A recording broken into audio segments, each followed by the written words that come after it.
It tickles my fancy. Oh, okay. Goosies. I don't have hair. Oof. You got Marcos. That's not. Wait. That's true. You two got me. Get over here, Marcos. Let me look at you. They don't want it. Tobin and Leroy, ready to deploy. Had to hit it with a little journalism, but that was a decoy. Better have about me, boy. Okay, Leroy and Tobin, hold to the show, man. Still in the stars with the show, and till then his half moon open. Sometimes go taste like a snowman. No proof, I'm alive by the motor. No proof, like I always wanted him. I never hated him. I never traded him. And if I did, I never ever traded him. You know what is a star? Like another city, the driver's side fly. Gucci a large, so many more. 10 in the more, never a bar. 8, 10 in the more, 2 to the P. Nothing to you, but it's something to me. Handsome as ever, and cute as can be. You can watch us on YouTube with view for free. This one time for the Twitch. This one time for the text. This one time for the phone line. Whole time, wonder what they gonna do next. You know, I just wish you guys would stop the quibbling. Morning, everybody. Tobin and Leroy here with you. First of all, I'm on time. Oh, okay. The music ended. He technically is on time. That's a buzzer beater. Right. He's in. Thunder review. No, it's not. Oh, we're looking at it. And what you know about Morgan State?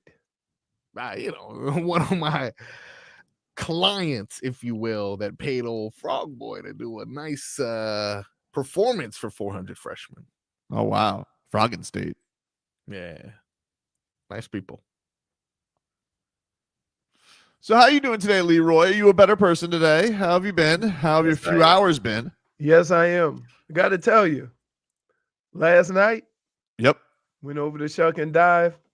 I forgot because of all the crawfish and all that stuff. No oysters on Mardi Gras. What?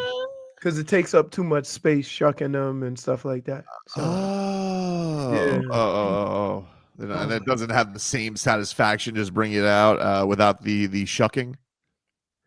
well, no, you got to shuck oysters to cook them any kind of way you want to. They weren't available at all. No, they just don't. They just don't do oysters on Mardi Gras. All right. Was it a good time though? Yeah. All right. Yep. It rained, so everybody got jammed up inside, and then it stopped, and then they went and played. They had a band. Rained at my son's football practice too. I just once it was over, I go, let's say football. Yeah. He goes, what? So wait a minute. So he's doing jujitsu and football? Yeah. Yikes. Yeah. That's flag football though. Okay. Yeah. No hand-to-hand combat. Nah, no hand-to-hand combat. It's fun. He's having a good time. But I was A lot of just, running, I'm guessing. yeah, Chasing flags and stuff. he needs it. The kids need to run around. You know, they need to run around. They need to get energy out. They have too much energy. Talk too much. So damn true, dude. So damn true. You know, it's funny when you have a kid, right? And they do all that little baby talk, you're like, man, I can't wait till I can have a conversation. Then it starts. Yeah. And you're like, wow. Chatterboxes. Oh my goodness. Not looking forward to that. Wait till Sophie starts telling stories of who likes who and who doesn't like who and why she's her friend and not her friend.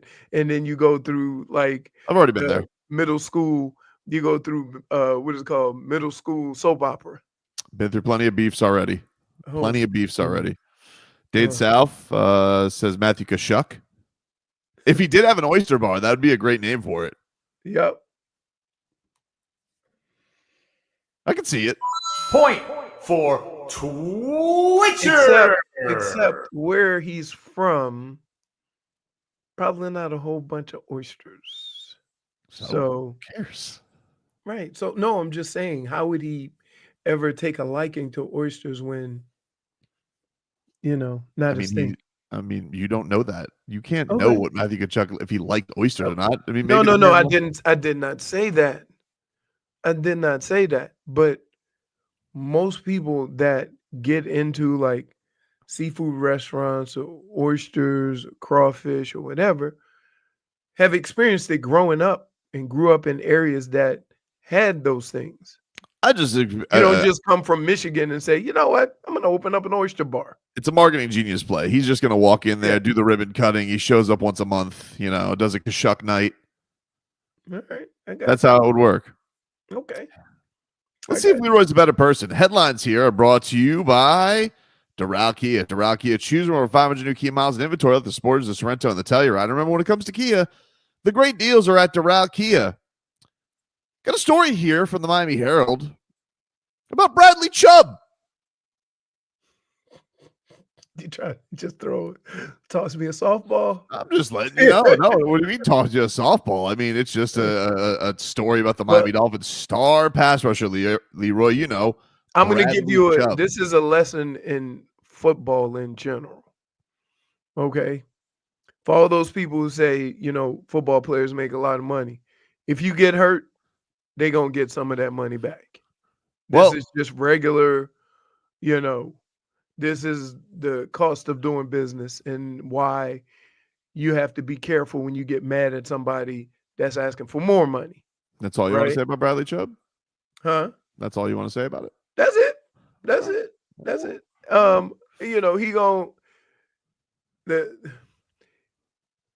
I think he'll redo it and save the team some money because it's going to be hard to recuperate any of the money that you would get from the Dolphins without playing last year. Who's going to pay you what? Yeah. So you might as well work. And I think that's just the process of the way you get around cutting the guys on contract in half. Give them a check up front, right? So we say, hey, how much are you supposed to make? 20 million? Yeah, like 19, but none of it's guaranteed. Right. So say, hey, this 19, that's a pipe dream. We can just toss that out. Okay. Here's what we'll do. We give you a $5 million check, right? Guarantee that portion of it. Give you incentives. You maybe could get 10 or 12. Because you haven't played last year. So who's going to give him a contract close to that? Right. Exactly. Yeah, no one's going to. And especially he's got a bit of an injury past as well. Oh, yeah. I don't understand how Chris Grier don't give a damn about injuries. He will sign you in a heartbeat. Yep. Because Bradley Chubb had those problems in Denver. Sure did. So, I mean, even you could say even as much with Tua. The only question I had when Tua was getting drafted, right? And the way everybody talked to me through this was he's going to redshirt the first year, right? That's the conversation we had. But he had some injuries. And I questioned, I say, hey, I don't know how good Tua is going to be. And right now he's fine. Fine, but still dealing with injuries. Right. But I'm one of those people that I would have a problem with one of the needs of the team, you signing a guy that's hurt. Don't you need, if you're Chris Grier, for Bradley Chubb to work out? Like, you have now been in a situation here I don't think he cares about that, because why would he let so many guys walk? But you traded a first-round pick for him. It does. Like, if you what's worse, trading him for a guy with first-round pick, or actually drafting a guy in first-round pick? But that's the point, though. If you're not going to draft, and then you're going to start spending your arsenal of draft picks, and let's just say we were in a situation where Bradley Chubb wasn't here, and let's say we're in a situation where Tyreek Hill wasn't here. So it's like, if you were Steven Ross and you sat back and be like, hold on 1 second, let me just get this straight. We're giving up all our stuff, and we ain't got nothing to show for it. We have nothing to show for it. Right. So I feel like that kind of forces the hand of the GM to be like, oh, man, I kind of need this one to work out. And I would say this to you. The way everybody has criticized him on the draft, and him having players that actually worked and that he drafted and did really well, and he let them walk, I'm having a hard time believing that he's thinking about, that aspect of it, which I told you before, look, if people question my draft, I make damn sure that I keep my draft picks because it's a good look on you. Yeah, I mean, it's kind of incomplete right now. Like like I get he's got some guys, like I think Chop looks like he knocked it out of the park with that one last year, but the year before with Cam Smith, it looks like he's going to be a complete bust. And the reason why I'm not ready to say that is because when somebody's drafted in the second, third round, you are acknowledging that player has talent but needs work. Yeah, but they didn't have that first round. Was that the tampering first round pick they didn't have, Marcos, or was that the Bradley Chubb first round they didn't have? I think that was the tampering one they didn't have that year. That was the tampering one for sure. So that was their first pick. But even still to get nothing. Right. Nothing? Right. No, again, like I would like to think that you could see a plan, right? But for the life of me, I can't figure out what a plan is when you do all this preparing to get young players into your organization that are going to help you win.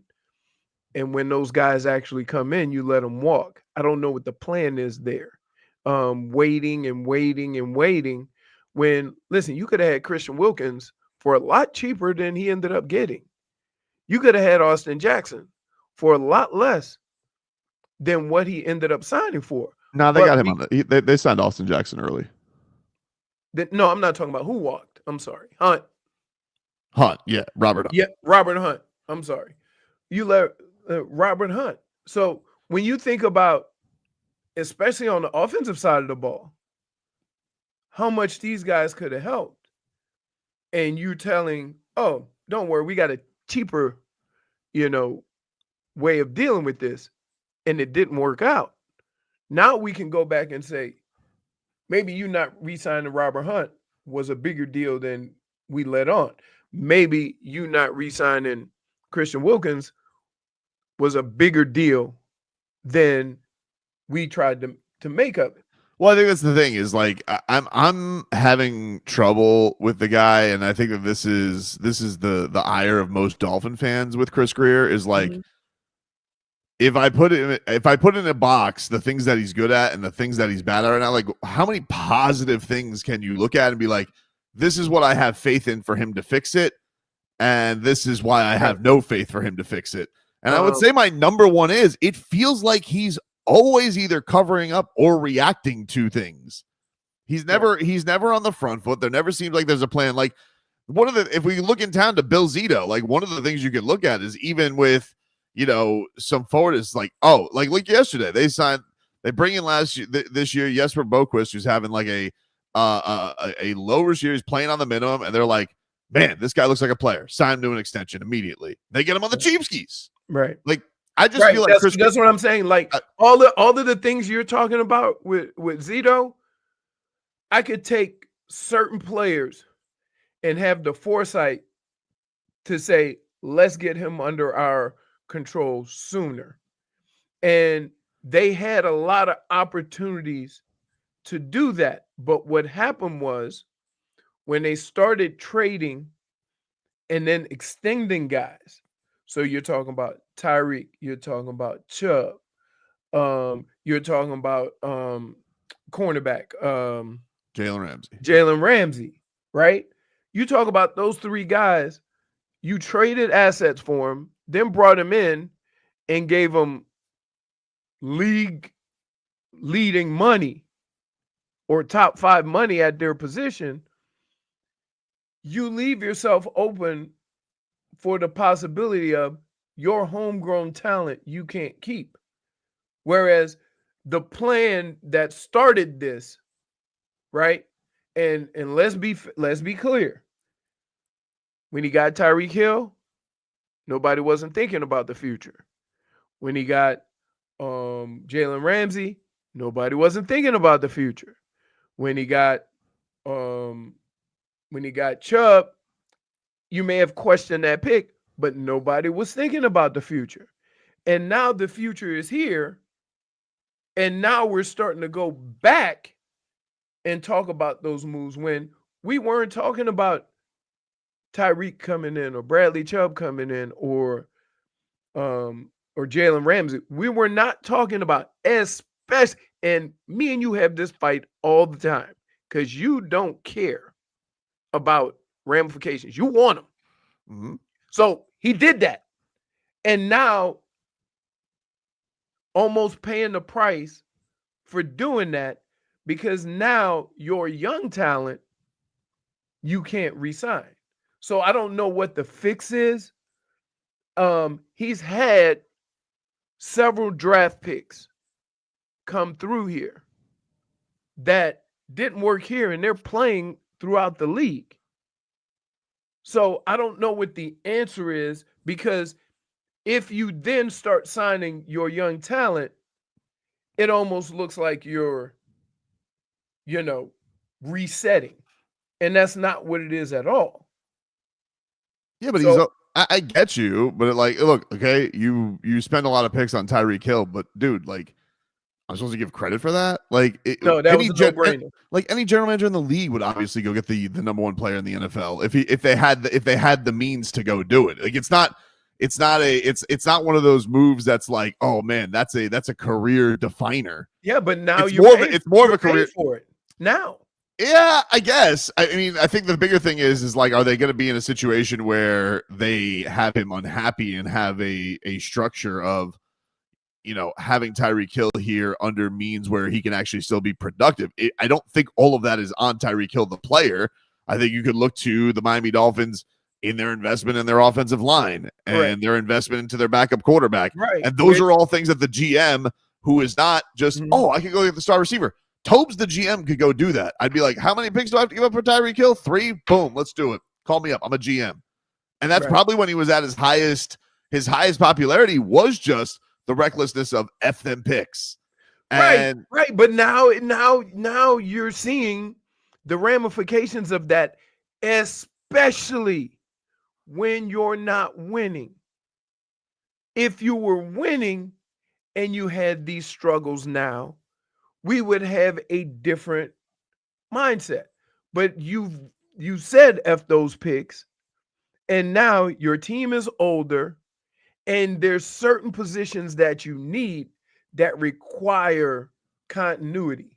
One is the offensive line, where offensive line is not a plug and play thing.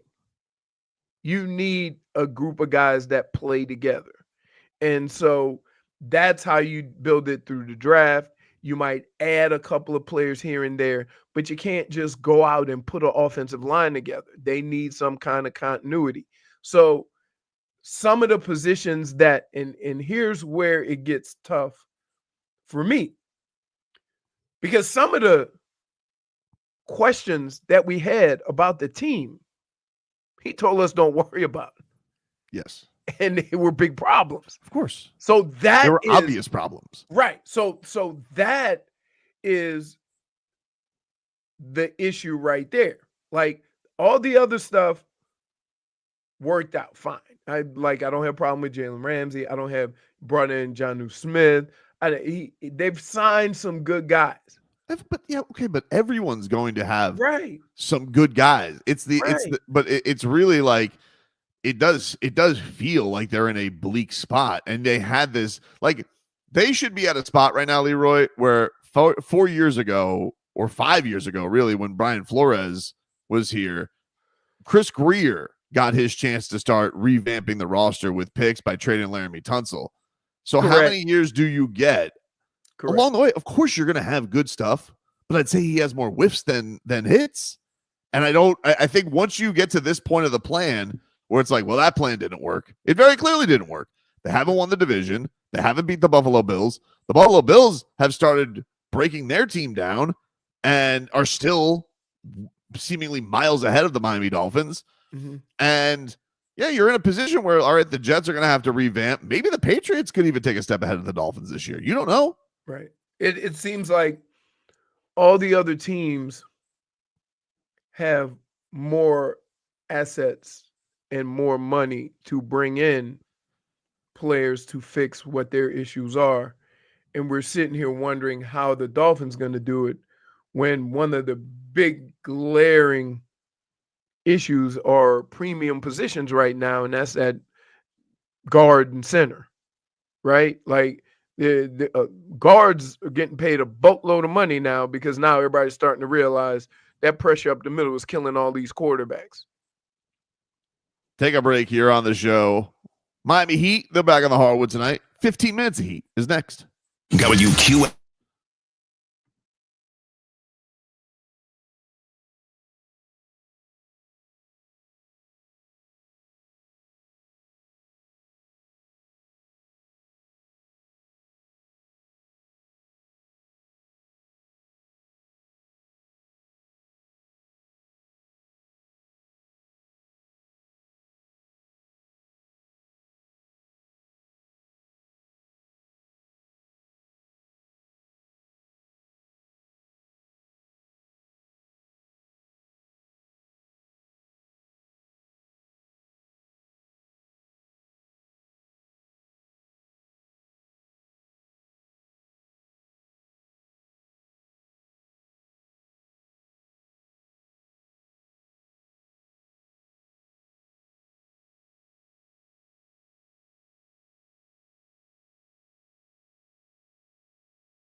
15 minutes.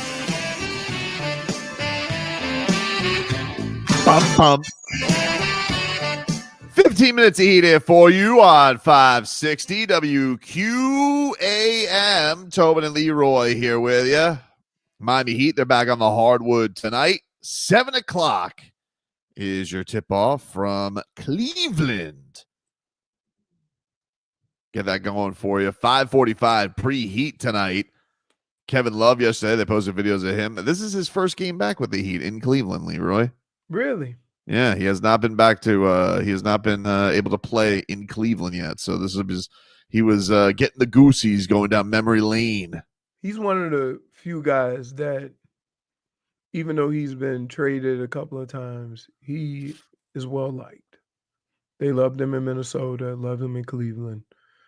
We love him down here. So He'll probably get some PT tonight because the Heat, once again, very shorthanded.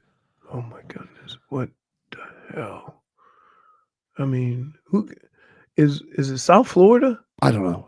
Because every team is like, I don't know. No Khalil Ware. Still hurt. No Andrew Wiggins. It's been nice knowing you, Andrew. It's been great. Jaime Jaquez, he's out. Didn't travel. And, of course, Jovic remains out. Davion Mitchell maybe makes his return tonight. We'll see. and his first Call of Duty is going to be to stand in front of Spider. Mitchell versus Mitchell.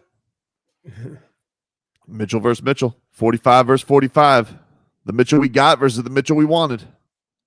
Hey, never mind. What? Nothing. I was just reading the chat. Which one? The one with the Marlins.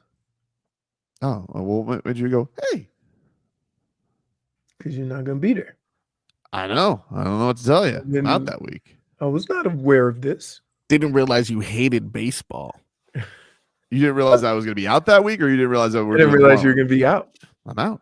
I didn't realize, well, when they said opening day, I was like, yeah, I guess, but I didn't even realize opening day was that same week. Opening day is early this year. It's like the 27th. Of March? Yeah. Oh, so that's the week after we are After at Buckets Barbara. and Bets. Yeah. And then the week after that is Live, or it's the week after that is Live. So we've got a bunch of road shows coming up. Are we broadcasting from Live again? I think so, yeah. Yeah, that's fun. Yeah, I believe we are. That's fun. Live. Live. But yeah, man, the Heat shorthanded again tonight, and if they do get Davion Mitchell, that'll be cool. Keyshawn Johnson is with them from Sioux Falls. I don't know if Josh Christopher is, although Josh Christopher did light it up in the G League yesterday, so he may be on the bench. Doesn't mean he might be doing a back-to-back. He might be doing a back-to-back. Nothing like doing a back-to-back, but in Sioux Falls Right. and then in Cleveland. What did he do last night? He had a big game last night, Josh Christopher. Everyone's kind of intrigued to see what he's got. But he had 20 through 3 quarters. Man. What a time. It's like, why can't we call up somebody like, who's our Spencer Knight? I'm curious to see what Keyshawn Johnson has, man. I like Keyshawn Johnson. I think he's going to be a good player. I really do. I think he's going to be a good player. I think that he's big. He's got wingspan. We only do this in basketball, right? Wingspan. Only the Heat do this, right? Wingspan. Where guys just do what? He's undrafted though. He's like the thing is he was on the same team as Pella, and Pella ends up going to the second round, and Keyshawn goes undrafted. But the thing is that he was really good in the summer league. Like he really popped, and then he got hurt right at the end of the old championship games. But I don't know, man. I was like, this guy looks like he could be really something. He's flying. You watch, and I don't understand what's up with the G League. We're in a day and age where technology's never been better. Why is all G League footage still grainy? Because they have people like you filming it with their camcorder. My camera looks way better than that. I would have them looking like 4K beauty if they had me as the cameraman for G League. I just think it's G League, Rite of Passions has to be grainy looking. Right, because it's not the NBA. But Pella looked good that last game. Want to see what he's got. Obviously a tough challenge. Now, Cleveland has big incentive tonight. They can become the first team in the NBA to clinch a playoff spot with a win tonight. Wow, with a month of season left? That's right. That's right. I mean, they've already surpassed what the Heat can do. This season, yeah, for sure. They have 51 wins already. Yeah. 51-10 this season. They're 8 games up on the Boston Celtics. They've been good, and the Boston Celtics and the Cavs right now are clearly the cream of the crop in the East. Yes. Knicks lost yesterday. And the reason why I say that is because the Knicks are third. They can't beat nobody good. Nope. They lost yesterday to the Warriors. Which is an interesting clash that's coming. Because the Lakers are like 7-1. The Warriors are like 8-1. Right now, since the Lakers and Warriors trades, the Lakers now second in the Eastern Conference. LeBron James is insane right now. His numbers are mirroring his last MVP season. And their defense has been incredible. Luka's starting to settle in. They've won 7 in a row. And then the Warriors obviously are 9-2 since trading for Jimmy Butler. 9-1. He missed one of those games. And then yesterday they win in the Garden. They beat the New York Knicks 114-102. Steph Curry, 28 points. I don't think he's lost in the Garden since 2014. Jeez. Yeah. Which kind of makes sense. I mean, the Knicks have not been that great, and he's been amongst the best teams since, and he's one of the best players on the planet. So people were kind of shocked by that stat. I'm like, I can see it.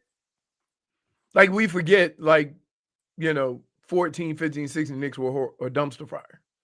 Oh, yeah. Oh, yeah. But, they all look good, man. I will say, if you were to say a conspiracy on why the NBA is fixed and all these trades, all this ratings talk, having LeBron James and Steph Curry back on really good teams is a way to get the NBA ratings fixed. Yeah, that's true. That'll get people interested again. Yeah. I mean, or like having them play in the first couple of rounds. Woo. Goodness.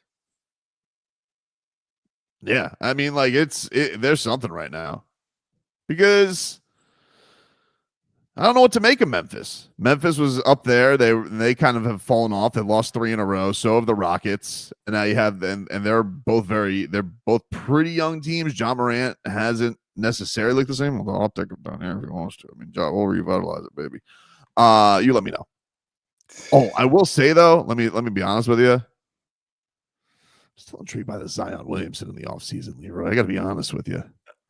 37 last night. I'm telling you, dude, I think there's something about revitalizing Zion down in Miami. Here is why this man and why we fight so much. We just had a conversation. What? As far as the Dolphins were concerned, signing injury-prone players, right? And within 2 segments, he won't have any of it. I'll take the injured guy. He's back, baby. 37 last night. You know what? It's like I'm talking to Fonz. I say, hey, man, didn't we just have this conversation? And you still just blew right through it? No, I'm not right blowing through the stop sign? Do you understand? Right now, the team that we root for has 8 available players, and 3 of them came from Sioux Falls. And your solution is, let's go get another injury-prone player. But do you understand how ridiculous that sounds? A very efficient injury-prone player who averages 25. He's not efficient if he's not playing. Well, but when he plays, he's very efficient. Okay. Oh, my goodness. Shoots like 60%. Oh, my. How many games has he played this year? This year? Yeah. He's played 24. I know it took him a while to get going. He played 70 last year, though. So 70 last year. Hold on. So you think an answer to what ails this team is to go sign a guy who has played 24 games. He has a very interesting contract, though, because you can opt out. He's got safety nets, so you can opt out of his deal. And I was thinking to myself, I'm like, all right, because who are you giving up? I don't know. I don't think you'd have to give up that much. Let's be real about it. The Pels. You don't like. You don't fully like. You don't. You want to give the Warriors pick make for decisions. You don't fully like figure out what the consequences are. Well, clearly the Warriors pick we're going to get because they're going to make the playoffs. Very clearly. Okay. So we got the Warriors pick. That's going to be what, 20? Yeah. 15, 20? What do you think they're going to get for Zion Williamson? Who? Because all the questions that you ask about Zion Williamson, like, I don't know if there's going to be a lot of teams that are going to be lining up to do it. Okay, but here's my question to you. Yep. Even if you could get him at a reasonable deal, if he's hurt and he consistently gets hurt, how does it help you? Well, we're going to have to change some behavior. We're going to have to change some habits. You sound like the person in a relationship that knows that they're getting into a relationship with somebody who's trouble and thinking, I can fix them. What problems do you have with Zion Williamson? What problems? What problems do you have, Leroy? Okay. He needs to be in better shape. Lowest he's ever weighed. He needs to commit himself to the daily grind of basketball. And he hasn't proven that he's willing to do that. He hasn't. And that's not, and even if he has, he still gets hurt all the time. Yeah, but it's a bit of a dumpster fire down there. What if I told you I'd get Anthony Davis for cheap? But Anthony Davis is not on our timeline right now, right? Like, he's a little older. You get him at 25 years old. 25 years old. Like, baby. you're trying to sell you. Like, they said Zoe had anger issues. You're trying to sell yourself on something when you know the reality of what you're asking. I don't think it's that crazy. I think it's crazy when you make an assumption. Oh, if he comes down here, he won't be hurt. We need an infusion of talent, Leroy. We do. Okay, you need an infusion of talent, but you also need an infusion of health. Right now, you got 8 guys that's going to dress because of injury. And your solution is to go sign another injury-prone guy. That makes no sense. I think it makes a little sense. No, it doesn't. You got to buy low. Sometimes you got to invest. Okay, you can buy. They could give him away. If he's not playing, how does that help you? Andrew Wiggins isn't playing. He's missed more games than he's been than played. But Andrew, here's the deal though. Andrew Wiggins has not had a history of injury problems. So the fact that he got banged up is a lot different than if Zion comes here and then the first month he's here, he's out for a month. You're going to be like, knew this was coming. Frog Boy, Kevin Durant, or Zion next year? Who would you want the Heat to go after? Come on, it's an easy question. Zion, dude, come on. Like, what are we talking about? He's younger. He has more of an upside, and this whole overweight thing, upside doesn't mean nothing. All you have to look at is what his history is to this point. I think he'd be so excited. Could it be different from here on out? Yes. But you can't make decisions hoping that it's different than it's been for the first 5 years. I think he's the guy, dude. I think that's the guy that he should go get. He's the guy. He's the guy. And if it doesn't work, he had 37 points in 26 minutes last night. I get all of that. He's also only played 24 games.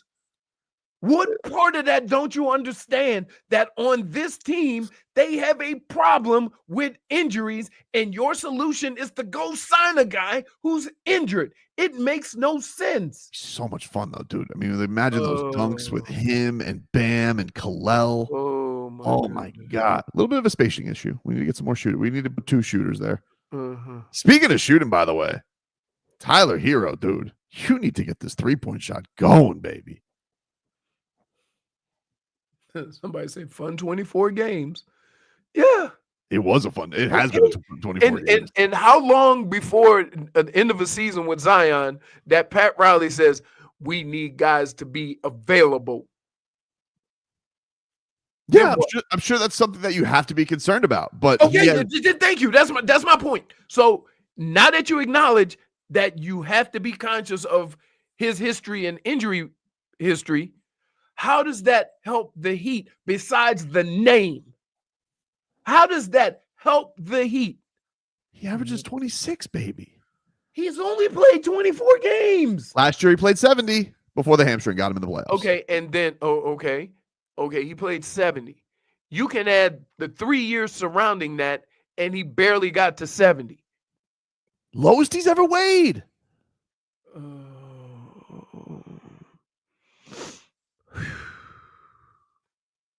Goodness. So let me get this straight. Y'all don't care about all the injury stuff. You just want Zion.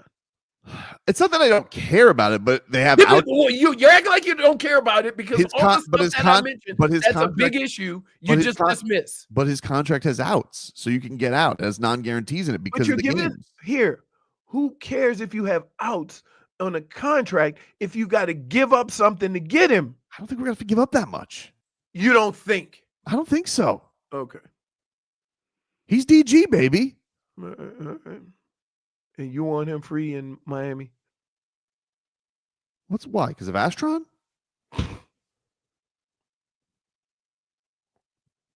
He might have matured. Really? Yeah. Totally matured.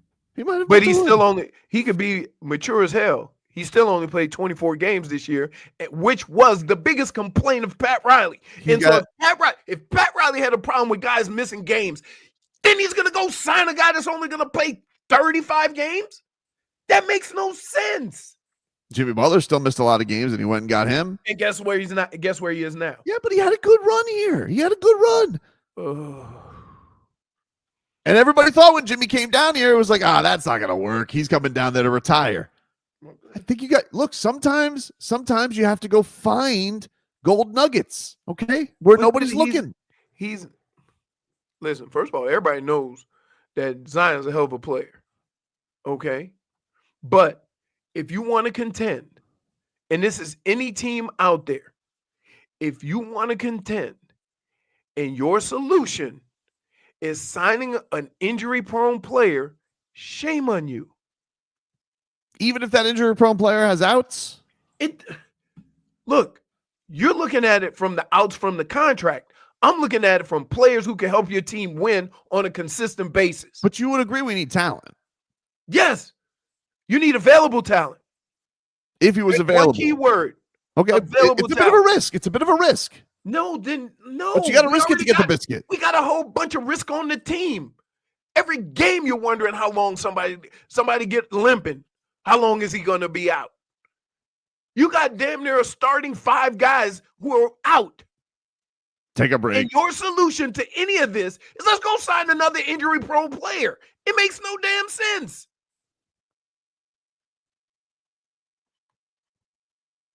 Nope, don't say it. Yeah, don't say it. I just know you what's brewing in your brain, and I'm telling you before words get out, I don't like it. Nope. Let's go to break before he says it. The Heater and Cleveland.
Wow.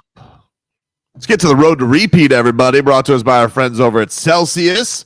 Hockey fans, don't sit this one out when it's game time. Make Celsius a part of your play and get that energy up. Game day is fueled by Celsius Essential Energy Drinks, the official energy drink of your Florida Panthers. Florida Panthers. Cold as ice. You're willing to sacrifice our love. Back at it tomorrow. Columbus Blue Jackets in town. Columbus Blue Jackets. I just watched them play at in the Horseshoe. It's actually really cool. Yeah, they played the Red Wings. Ooh. Yeah. Wow. It was cool. Like they did one a couple years ago at Michigan. 100,000. That's pretty cool. For a hockey game. Are you excited to see that when they do that down here? Yeah, it's a little different though, right? Like they can do it, but it don't have the same feel as being outdoors in the elements. Yeah, but it's still gonna be cool. It's gonna be cool. Like I'm not saying that.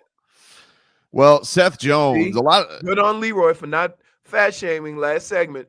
Thank you, Hunter. I'm working on myself. He is working on himself. I'm proud of him. We've had 2 segments so far today. I've brought up Bradley Chubb. He's restrained. I've restrained. I've brought up Zion. He's restrained. Yep. Good for you, man. Hey. Good for you. We still got a lot more show. This is day 1. Got a lot more show. Day 1. I'm just like, I'm not even worried about doing it on the show. But what am I gonna do on these streets when 2 honey baked hams walk by? You're not even. I don't even think you should mention that because you're infringing on territory.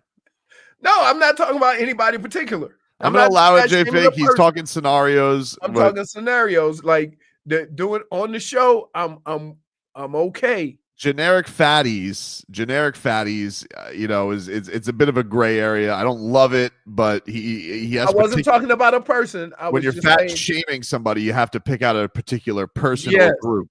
Yes. So I'm going to allow it, JFig. Yeah. Another thing I'm going to allow is Seth Jones to be happy. Seth Jones, now a member of the Panthers. I mean, I've never heard anybody like they signed him, and everybody in Pantherland is excited because he's big. Big. Oh, he's big. Can you imagine when him and Mikola.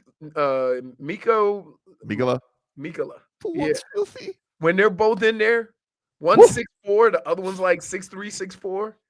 Here's Seth Jones, happy to be part of the Panthers and their in-your-face style. You know, when you look at the standard in the NHL, this is it. You know, the way they play, like I said, I keep saying the style of hockey. It's physical, it's in your face, it's aggressive, you know, the deep pinch, everything. You know, but everyone works hard on both sides of the puck, you know, and that's the most important thing for me is, you know, you can trust everyone out there. You know, all 5 guys are doing their job. And then you have Bob and Net to make big saves. So, you know, there's really not a stone left unturned here when it comes to hockey. And like I said, I'm super happy that I could come in and be a part of that culture. Now, Seth is very excited because with his time with the Blue Jackets, also I know Bill Zito knows him, he is happy to be reunited with Sergei Bobrovsky. Here was Seth on being back with Bob. Obviously, it's great being with Bob again. Watching him in Columbus, you know, I was 21 when I got traded there, or 20, maybe just turning 21, but I was still a kid, and seeing how Bob prepared every game, and you know, you don't talk to Bob on game day. He's just so locked in every day, and he's a rock back there for us, and he's a big part of the winning culture here and a big part of why they won last year. So I was excited to see that again, of course, because it really starts with him. He doesn't say much, but it really does, and you know, obviously Barkey, you hear nothing but great things about him. It starts with your best players and how they work and how they prepare every day, and then it trickles down the lineup. So, you know, I'm just happy to, like I said, step into that culture, hopefully add to that culture, and add to the winning hockey that we have here. I'm fascinated by this. Leroy, did you have anybody, like, I know you said you didn't say much during games, but the idea that nobody wants to, I know that's a big goalie thing. Don't talk to the goalie. It's also pretty famous with starting pitchers. Some starting pitchers you don't talk to on the day they throw. I wonder what that vibe is like in a locker room. Do you just Leave him alone. Do you ignore him? Like, are the nutritionists allowed to speak to him? Like, what, is it just the teammates? How does this work? Here's the deal. Like in football, a lot of what we do is communication. So you can't really avoid somebody. But here's who gets to sit in his own private booth. The kicker. Oh. They're always off in their own world. I mean, well, yeah, think about this. Kickers, like when I was in Minnesota, we would practice outside until the field froze. So for the first like couple of weeks when it was really cold, we were outside. If we had a home game, the kickers would leave practice, go to the stadium, and kick. So we didn't even have, Now I will say this: the punter may be a little different because Mitch Berger used to hang out with all of us, right? And then when I was in Cleveland, our punter was a quarterback in college. Tom Tupa. He played quarterback at Ohio State. So the punter is a little different because the punter has interaction with the whole unit, directional, fakes, stuff like that. The kicker, the holder, and the snapper, they just go off and do the first words I have with a field goal kicker might be pregame. But I wonder how how on the field early. Bob is crazy. Like, no, just like his routine is notorious. Yeah, but for goalies and pitchers, you need to be in your own little world to focus on what needs to be done. Do you think it's a spoken, not spoken to thing, or do you think like does he have a list? Like, can like the wife, the trainer, and like one other person, or just nobody talks to him? And how long does it last? Does it get to the building? Don't talk to him? I wonder. It's just a different vibe around a pitcher and a goalie versus like the example I use as a kicker, right? Because here, a pitcher hopefully is going to make it through 6 or 7 rounds. Yep. I mean innings and throw 100 pitches. A goalie is going to get anywhere from 30 to 40 shots. It's a thing. Game, yeah, right? Goalies. But a kicker, you could go a whole game and only need your kicker 3 times. Here's one more from Seth Jones. He says he is happy to be out of hell, aka Chicago, and be back on a contender. When you look at the standard in the NHL, this is. Nope. I'm happy to be here, obviously. I wanted to play for a contender, and Florida was obviously at the top of my list when it came to that. And I want to fit in with this team, be a part of the system, come and bring my game, and play hard defensively, help a little bit offensively, but really just fit into the system and bring what I can, whatever's asked of me. So I want to play playoff hockey, and this was, obviously the number one destination for me to do that. Just with the style of play, the culture, the coach, all the way up how things are ran with Billy, owner than Billy. I've heard nothing but great things. So all the players have awesome things to say, and I'm super happy to get started. Cats will be back at it in their barn tomorrow. We'll take a break. Our Chua is next. WQAM in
It's time for our Tua.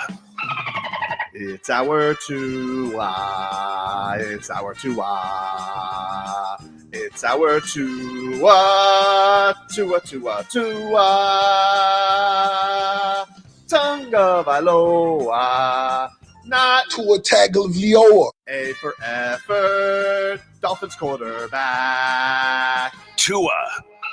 It's our Tua. It's our Tua. Tua. Tua, Tua, Tua. Tua, Tua, Tua.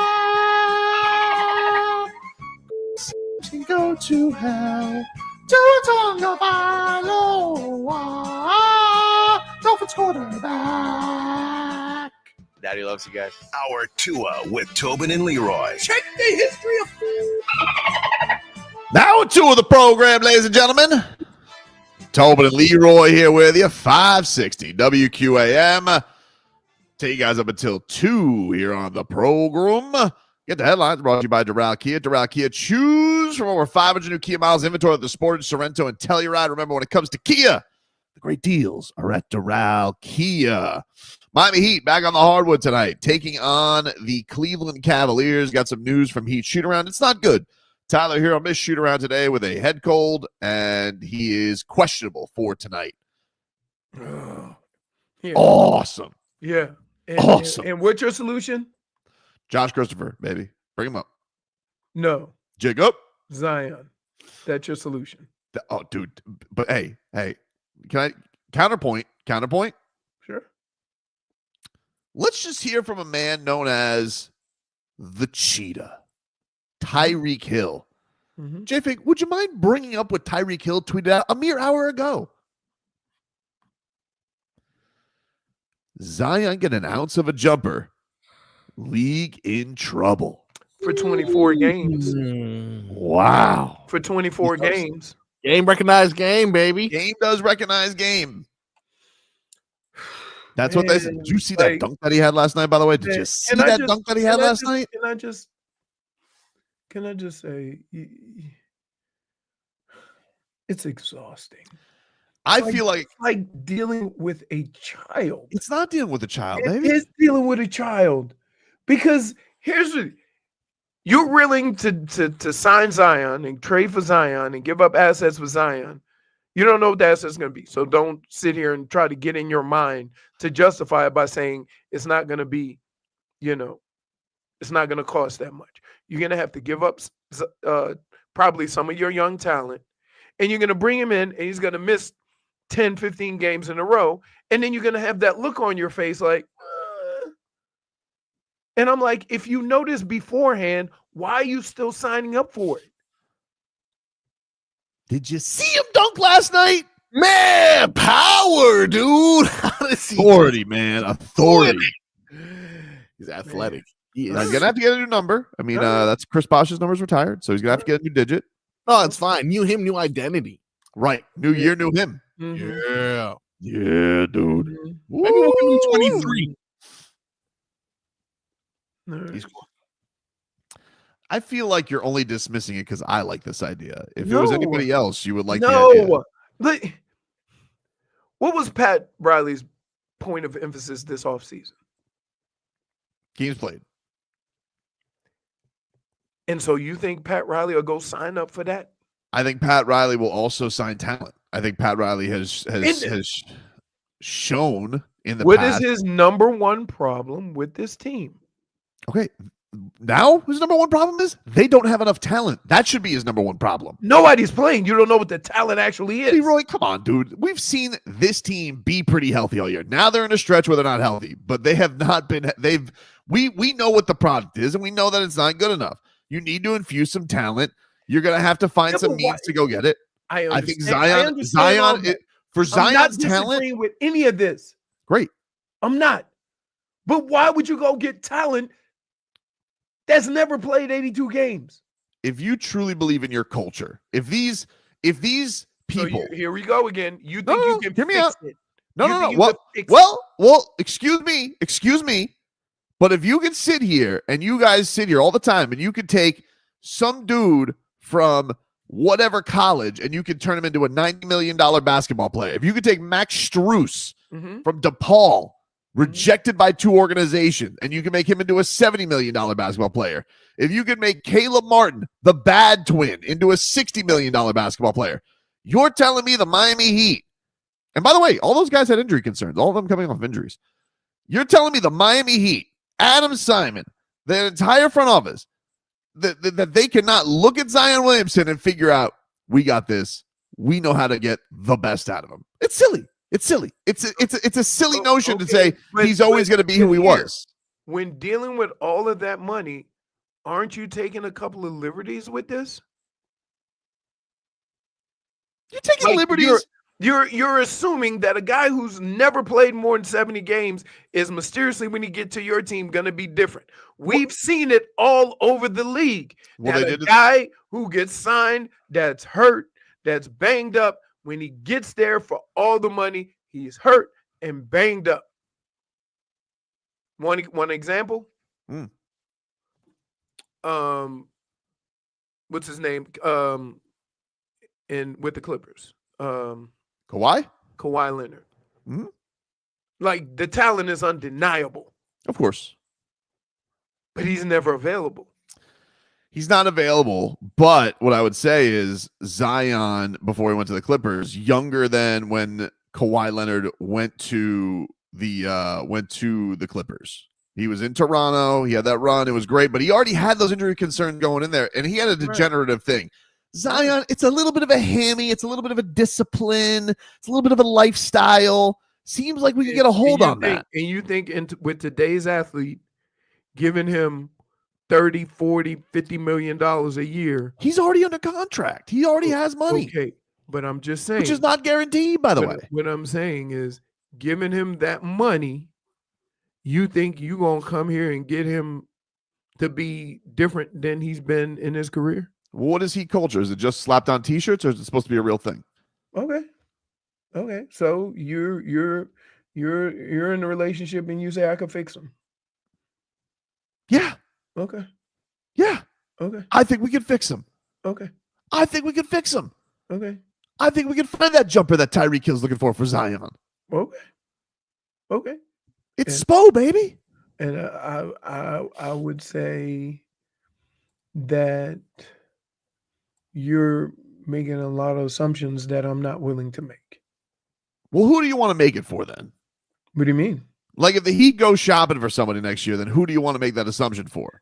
Who's really going to be available? I'm talking about guys who are really going to be available. I don't know. Like, let's say it's a case of KD, Zion, Trae Young. I'm not doing Garden Gnome again. Okay. But I understand not Garden Gnome. You have Tyler Herro. You need somebody who's kind of that power wing. Right. It's a little bit of a weird fit. He doesn't need the ball in his hands. It's a better fit for KD because he creates the spacing that they love. He is old, though. You don't get spacing with Zion. I mean, he's old. Yeah, but KD, here's what you don't have to worry about with KD. If he steps on that floor, he's going to do everything he can to win. But call him a walrus because he's long in the tooth, dude. I get that. Pretty good. I mean, I could also call him. I could call Zion a saber-toothed tiger. You know why? Because you don't get to see one very often. Oh, damn it! I thought I was going to lure him in with a walrus. I thought I had him. No. So, I mean, there's other things. Like, first of all, Zion gets rid of all of your spacing. Yes. I mean, that's something they've dealt with already with Bam, though. Bam and Jimmy. They already had weird spacing. It's not something that has been it's not something that hasn't been done already with them. And I would say even if you made him kind of a pseudo point guard and put Tyler as the 2, like, it'll be all right. I don't think it's I don't think it's going to be that big of a problem. Even when he plays. Yeah. See, you're like I would be willing to agree with you if you wouldn't be making assumptions about a player that hasn't happened. Right? Like that's the epitome of nonsense right there, is you thinking your situation is going to be different than what you've seen. And Dennis. so I'm not saying he's not talented. Yep. I'm not saying that he could definitely help the Heat in some way, right? That you would lose your spacing, but the bigger issue is if Pat Riley's biggest point in the offseason was more availability, go and sign a guy who has not been available seems counterproductive to what you want. You're putting it on just an availability. Like he very clearly had an issue. That's the with most important thing with this team. But okay, but you're making that as a landscape of all things. Like they had a problem with Jimmy Butler making $60 million and feeling like he also was right. a 3 days a week player, not only just from when he was available, but that he didn't play hard enough and didn't give him everything that they had. It's not just a pure availability thing, because again, I go back to Jimmy Butler had these availability issues when he was in Minnesota. He had them in Philadelphia, and they still signed him. Okay. Now, there weren't Zion availability issues. Okay. Nobody is. Okay. It's a different weight class of absence. But I'm just saying, and why you got to say weight class? What do you mean? That's unnecessary. No, I was just saying a different weight class. I just said that as an individual. Hey, I wasn't fat shaming him. You fly fishing right now? You I'm not fly fishing, dude. Yes, You're too nervous. You're making yourself nervous. No, but I'm just saying, you're not helping. You're not helping. But again, look, I understand. And here's what I would say. You want a player like Zion, right? But based on what I've been hearing from Pat Riley these last couple of years, he has literally been on tilt about this availability thing. And I'm just saying that it would seem crazy for a man to make such a big deal about players being available and calling them out. You then turn around and go sign a guy who hasn't been available. What would Zion tilt?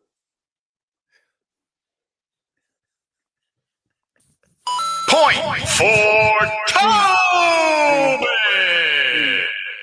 See, Leroy is a doubt trout.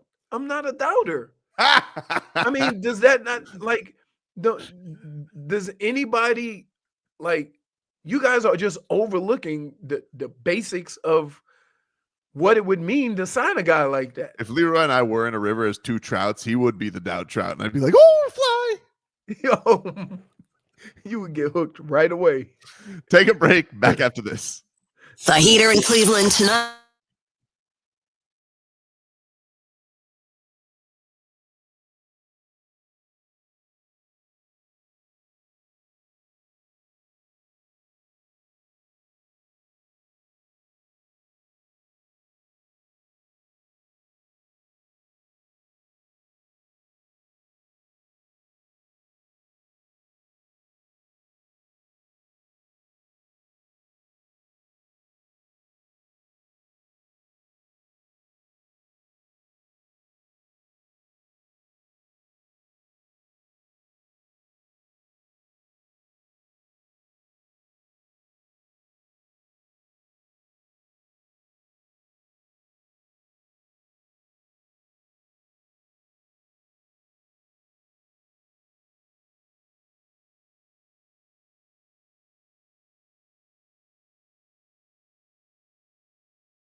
All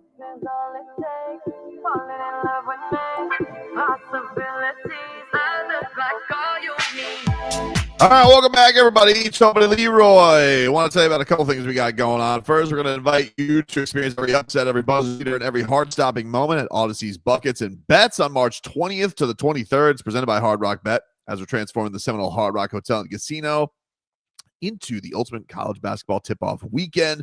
Immerse yourself with massive LED screens, beers with your crew, and real-time betting action. VIP tickets and packages are available at Ticketmaster.com. Get all the info at WQAM.com. It's offered by the Seminole Tribe of Florida. You must be 21 or older and physically present in Florida to wager. Terms and conditions apply. Gambling problem? Call 1-888-ADMIT-IT. The Seminole Hard Rock Hotel and Casino in Hollywood. Keep listening to our show for details on how you guys can win some tickets.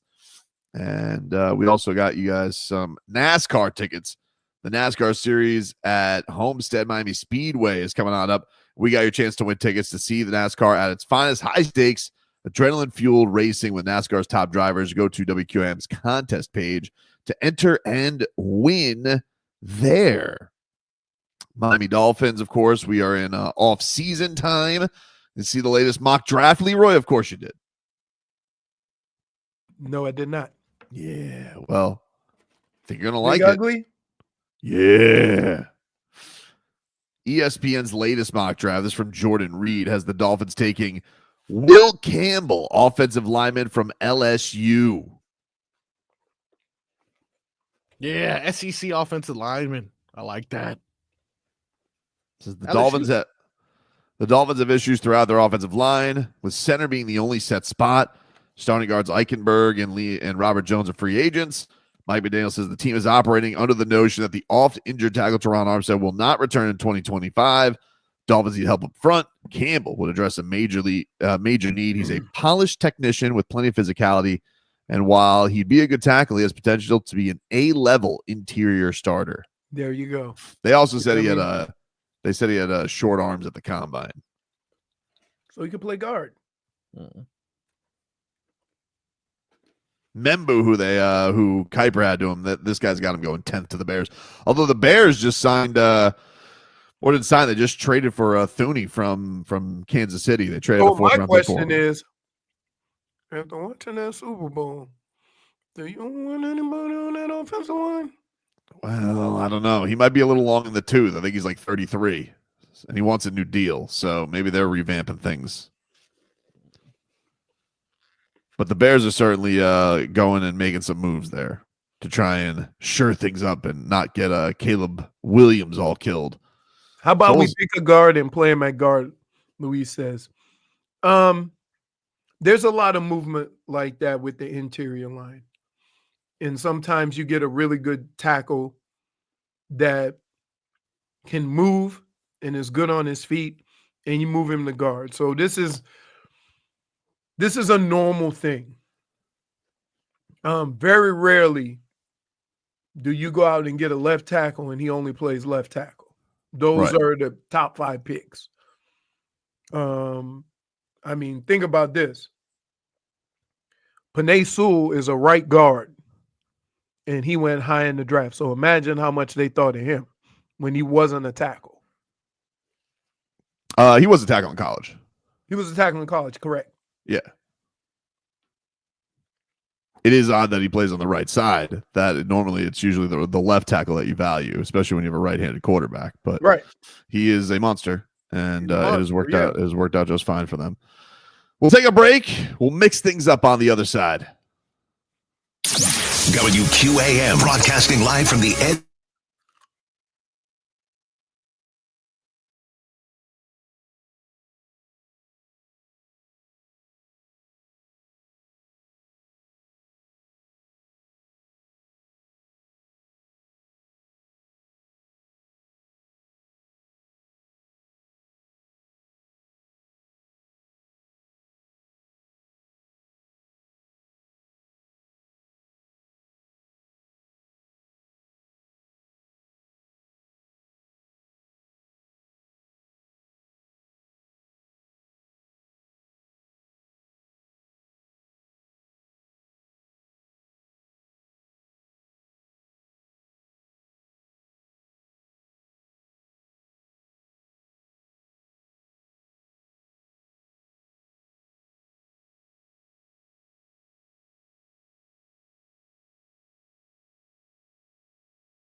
Welcome back, everybody. Tobin and Leroy. Take you guys up until 2 here on the program. Want to let you guys know the Renaissance Festival is back. If you guys want to win tickets to the Renaissance Festival, it is coming back to South Florida. Travel back in time to the 16th century. More than 100 artisans selling their crafts and more than 100 performers. You guys can win those on the WQAM.com contest page. But first, if Frog Boy was at the Renaissance Festival, his craft would be mixing it on up, dude.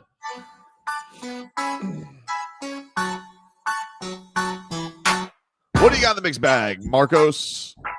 I have a whole bunch of awkward. What? Yeah, I know.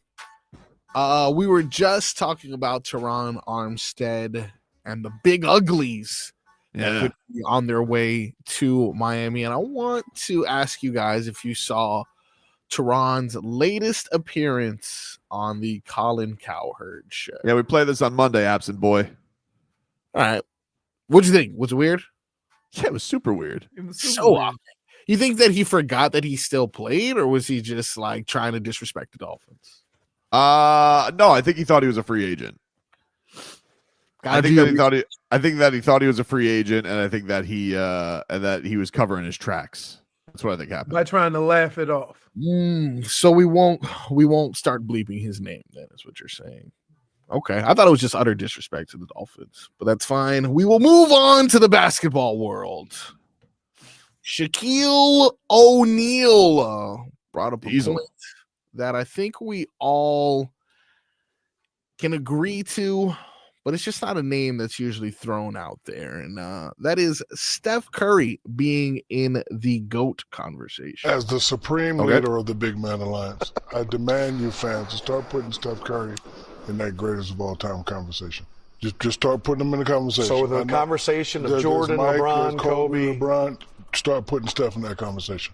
I demand it. Why does the Big Man Alliance need to say something? Because I am the supreme leader and my voice counts. And I'm saying, listen, I played against Mike, played with Kobe, played against and with LeBron. They're all great. But at some point, we're going to have to put Steph Curry in that category. I'm not saying he is, but let's just have the conversation. Like, I like all the internet talk and the barbershop talk, but I ain't never seen nothing like that before, and nobody has. And pretty special. And that's how many of them things he got. 1, 2, 3, 4 against LeBron. So I demand that people, you start putting my guy in that conversation. Wow. I mean, look, for me, he was already there. When he won this 4th championship, I mean, there was really what else was there to say against Steph Curry to be in that conversation? Here's when you can be called and be in the conversation of the greatest to ever do it. When the entire game or the entire profession has changed because of what your skill set is. Yep. And so from that standpoint, he has changed basketball forever. When you talk about how guys use bigs and how now it's all about spacing. Before it was paint touches. Now it's all about spacing and getting 40, 53 shot. Yep. So he has changed the way basketball is played. Therefore, when we go back into history and go, why did everybody start shooting threes? You're going to say Steph Curry. It's going to be interesting to see how that put you amongst the greatest to ever do it. It was it's interesting because I wonder like how in some ways, people are always saying like, oh, has it ruined the game because he's so good at it? And then everybody started doing what he's doing, but nobody's him. Right. But that's how it works. That's how it works. Just think about this. When Randy Moss got onto the scene, everybody wanted a 6'4" receiver. Right?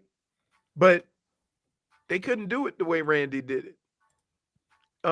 There's certain guys that have come into the league. Everybody wanted a LT. Oh, look at how he's changing the game. Look at how you got to protect against LT. We want a rusher like that. Well, you can't just find him. So from that standpoint, that's how the game how that person has changed the game, and therefore must be considered as one of the greats. What else you got, Froggy? Speaking of big man, as we just heard from Shaq, gonna hear from two pairs of Heat lifers right here that do well with the double doubles, and that's Ronnie Cycli, giving you a good perspective of how Bam would have done back in the 90s. I'll never forget playing against the Pistons or whoever it is. You know, they invite you to drive to the basket so they can take your head off. And then you'll have to think twice about getting in the lane again. So in Bam's situation, he would have been a great power forward in my time. He reminds me a little bit of a Horace Grant. You know, he's got that jumper by the foul line. You know, he's just somehow he would have been great as a rebounder with me, and we'd have made great teammates actually. So it's exactly we play the opposite game. He wants to play more of a face-up game, and I like to play with my back to the basket. Nice. Yeah, I could see that. Nobody plays like that anymore. No, I could see that anymore, dude. I could see that. That Bam still being able to play his style of basketball in the 90s. And to be honest with you, like, he's still able to play that style of game when the game being flipped, the game being an outside to in game instead of inside out game. What else you got, Marcos? We've heard from the king of bigs. Now maybe we can hear from the king of. He's the king of. What do you mean he's the king of bigs? Shaq, when Shaq said he was a. Oh, okay. I thought you were talking about Ronnie Cycli. I was like, wait, what? Very strong. I said what I said, Tobin. Okay. I mean, he's very handsome. I mean, like, don't get me wrong. I'd love me some Ronnie Cycli, but king of the bigs. That's fair. That's fair. But would you agree that Cooper Kupp is the king of intangible wide receivers? Wow. Wait. Let me see. Yeah, he won Triple Crown. Come on, Triple Crown. Bit of a flash in the pan, though, yeah? Ooh. Look at his numbers, his career numbers. What are you talking about, dude? He hasn't been that guy since that season, though. Well, that's because Puka. Pikachu. Puka Nacua. Pikachu. Yeah. Also, some injuries he had recently, right? Yeah, serious injuries. They let him go. He's available. Sean McVay on finding trade partners for what Cooper does Kupp. the Cooper Kupp situation hinge on? Yeah, honestly, he's been so instrumental to our group for the 8 years. His rookie year coincides with my first year. Dan, this guy means a whole lot to me. He's been instrumental in setting the culture, establishing a legacy that is already cemented as one of the all-time Rams. I think the hard part is you have to be able to make decisions where you say, all right, where are we going? What does it look like for the collective? And how are you putting this puzzle together year in? How are you putting this puzzle together year in and year out? And so we're in the midst of finding a trade partner for him. And if we're not able to do that, then we'll see what the next steps are. But that's kind of the process that we're in, working with himself and Ryan Toner to find a trade partner. I kind of stand by flash in the pan. Oh, right. To check his numbers. He's got two seasons he's eclipsed 1,000 yards, and he has the incredible Triple Crown season where he had almost 2,000 yards, 16 touchdowns, and won all and almost 200 catches. But every other year, there's either been years that he's hurt, and like I said, he's only gotten over 1,000 one other time. Wow, man, huh? Okay. So I guess the crown still belongs to Julian Edelman. I was going to say Wes Welker, but yeah, Welker, but they're different. Like Cooper Kupp plays outside. These guys play inside.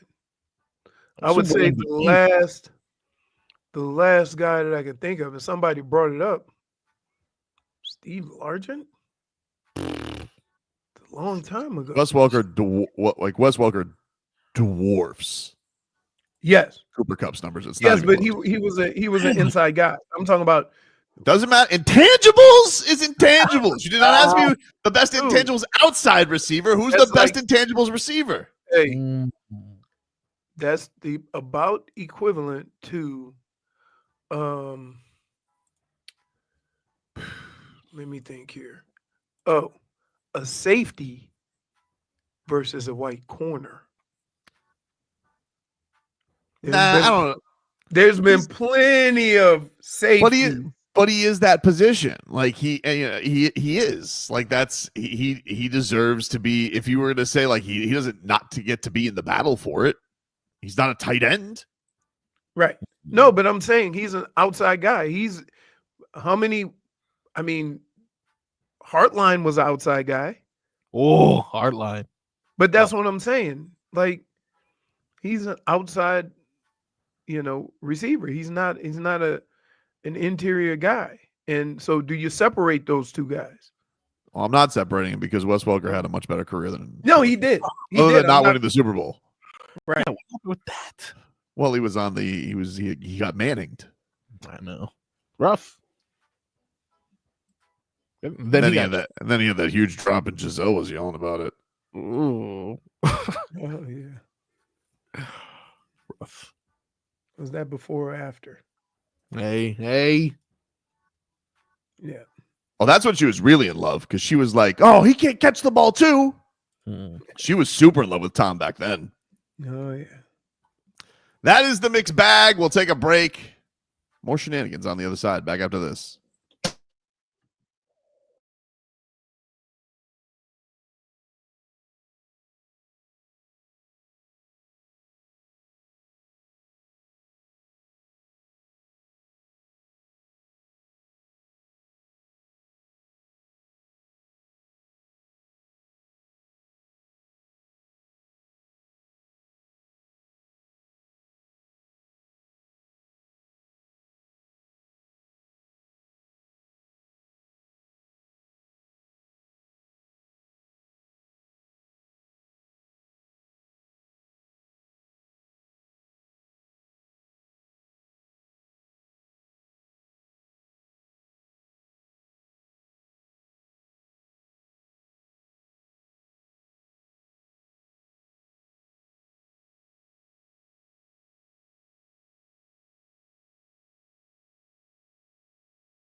All right, welcome back, everybody. Tobin and Leroy here with you. 560 WQAM. Take you guys up until 2 here on the program. Let us get to our headlines, brought to you by Doral Kia. Doral Kia, choose from over 500 new Kia miles in inventory at the Sportage, the Sorrento, and the Telluride. Remember, when it comes to Kia, the great deals are at Doral Kia. Miami Heat back on the hardwood tonight against the Cleveland Cavaliers, winners of 11 in a row. That is a 7 o'clock tip-off tonight from Cleveland, 5:45. We got preheat for you. Heat very banged up coming into this game. No Kalel Ware, sprained knee. Wiggins, Jaime Jaquez, both with ankle injuries. None of them traveled for this game. Tyler Herro missed shoot-around with a head cold. He's questionable for tonight. Davion Mitchell is going to play after missing the last game with a quad injury. Spo and he confirmed that he is good to go tonight.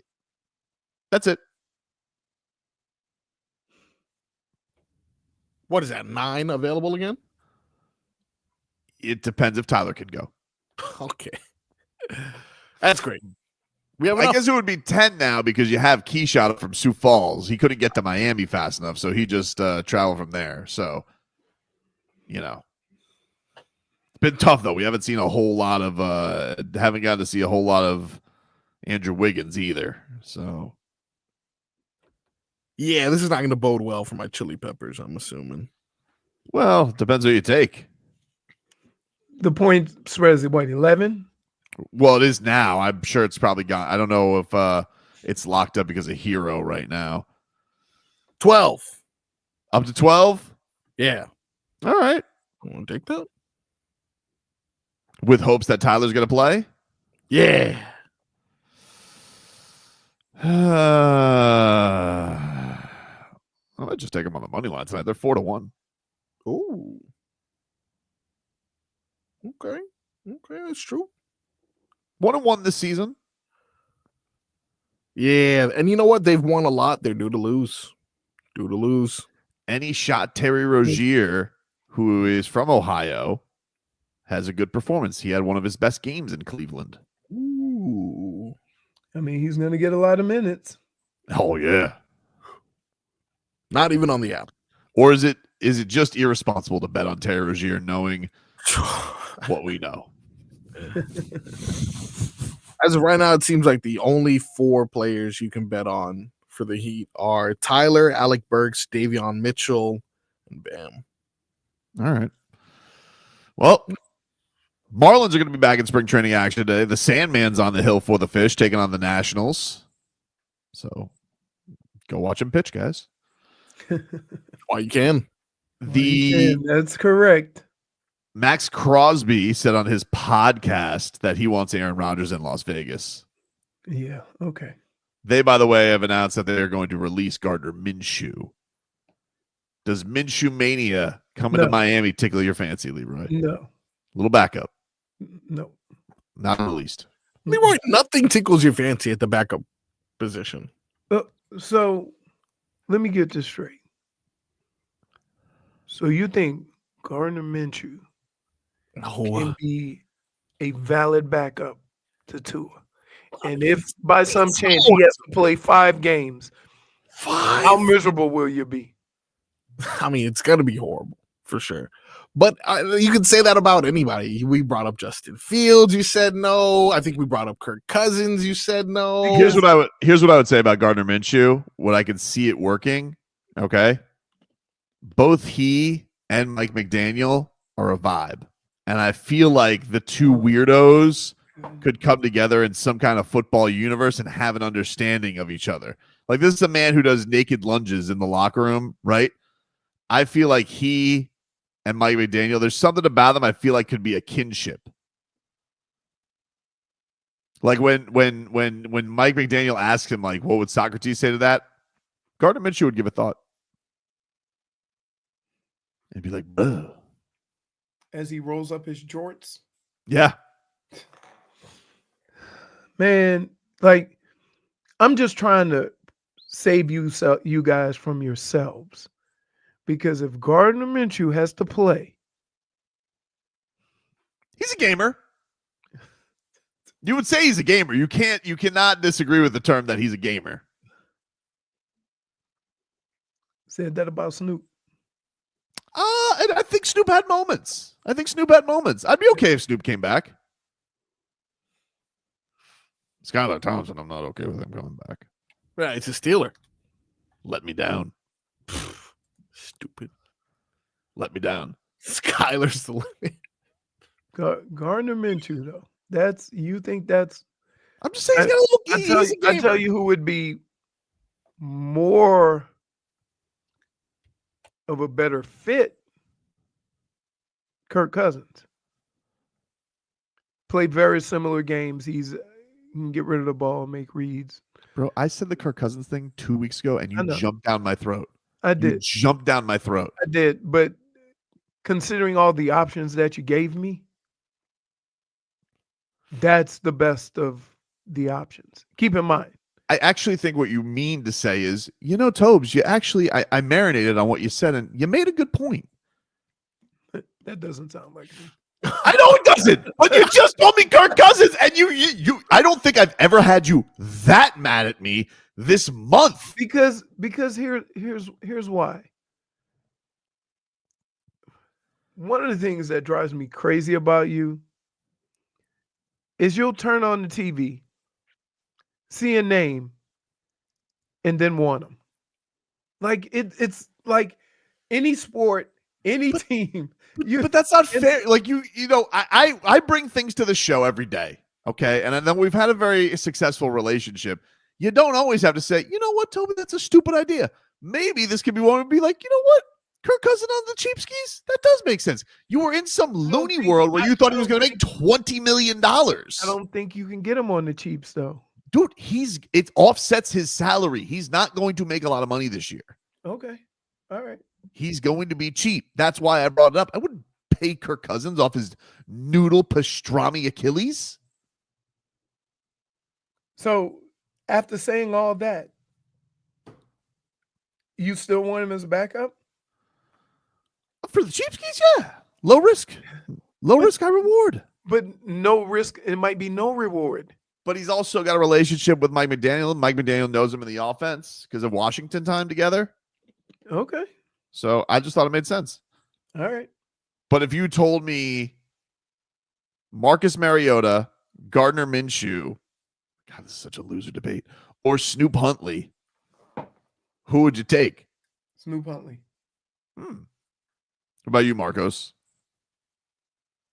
That's just such a loser debate. It's like, do you want your eyes poked out or your nails pulled out? Right? I'd take Snoop because he's familiar with the system. Okay. But Mariota, though. And here's what I would like to say about all of this.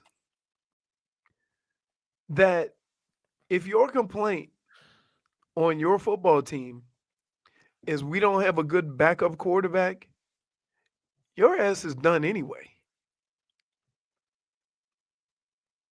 Right? Do you know how lucky Minnesota got by Sam Bradford having the year he had?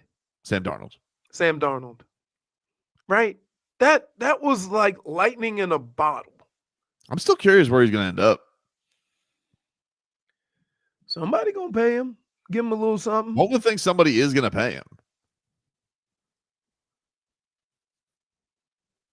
How can we lose Mariota or Minshew? Yes. Like Gardner Minshew last year. Conversations we're having about this football team right now.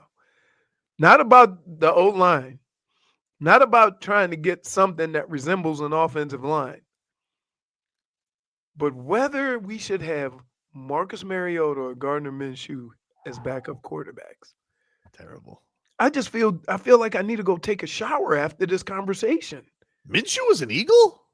Yeah. I don't remember that. He went from the Giants to the Eagles, right?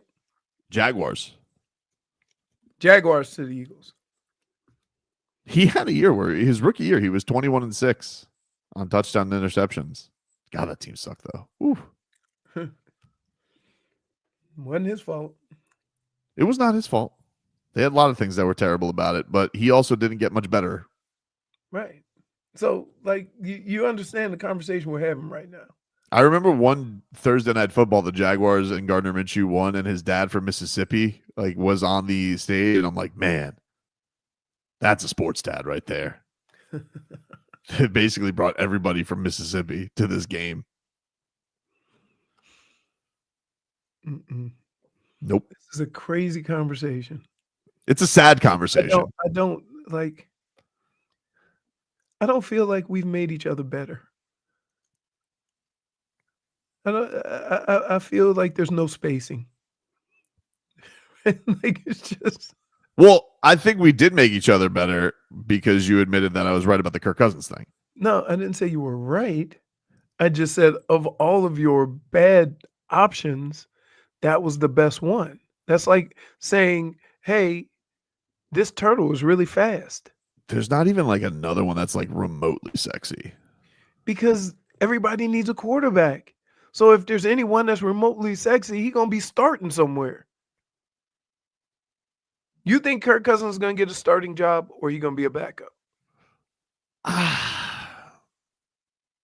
If I was Kirk Cousins, this was my whole philosophy with it. That was the question. I think he could. Okay, I'll answer your question. You're right. Okay, I was skating. I think he could have a starting job if he wanted it, because, like we said, there's no quarterbacks. But what I would say, if I was sneaky Kirk Cousins, what I would do is similar to what Russell Wilson did last year. I would pick a spot where I was like, maybe I'm not the starter right away, but this guy who is going to be the starter, shaky ground. And Tua's shaky ground is his body. And so if I was Kirk Cousins and I was looking for one last dance, one last chance to foist an organization, I go in with a coach and a system I know, the quarterback, all right, maybe I do sit the whole year. All right, what's the worst happen? I get my ass healthier. The Dolphins is a lovely place to live. The kids are going to love the beach. And on the good end, Tua can't hold up for a season because Tua never holds up for a season. I go out there with these incredible receivers and a coach who's going to let me sling that pill, and I have a monster year. Boom, one more fat contract. I don't think it's that crazy. Would you rather do that or go start for the Giants? And get it, what, 100 mil? No, he's okay. You keep doing this. You keep doing it. He's not getting a new contract. That's monster. Like, okay, then he would have to go to the Giants, have a good year in the Chiefskis, and then be like, okay, pay me up the next year. But the Giants are the Giants are going to suck. The only way you have a chance of getting that is by playing. There's no guarantee you're going to play here. There isn't, but there kind of is because it's Tua. Right, it's as good a bet as there is. He's on the back nine, right? It would be low rent to go into a team saying my only chance to get another contract is if this guy gets hurt. It's not low rent. It's just playing the odds. Or you can go and actually play and try to get your money that way. But the problem is the teams that need a quarterback exactly may not be that good. Exactly. So, but you can only get paid for playing by playing. And the risks that you would take coming here is, even though small, there's a chance you never play. And then where would that put you? Yeah, that would put you in a tough spot.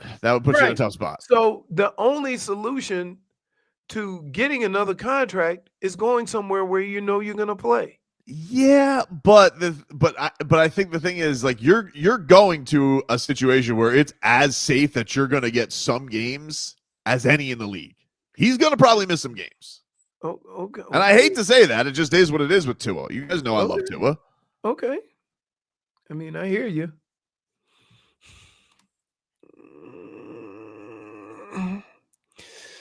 I just think you don't like it. Just because you're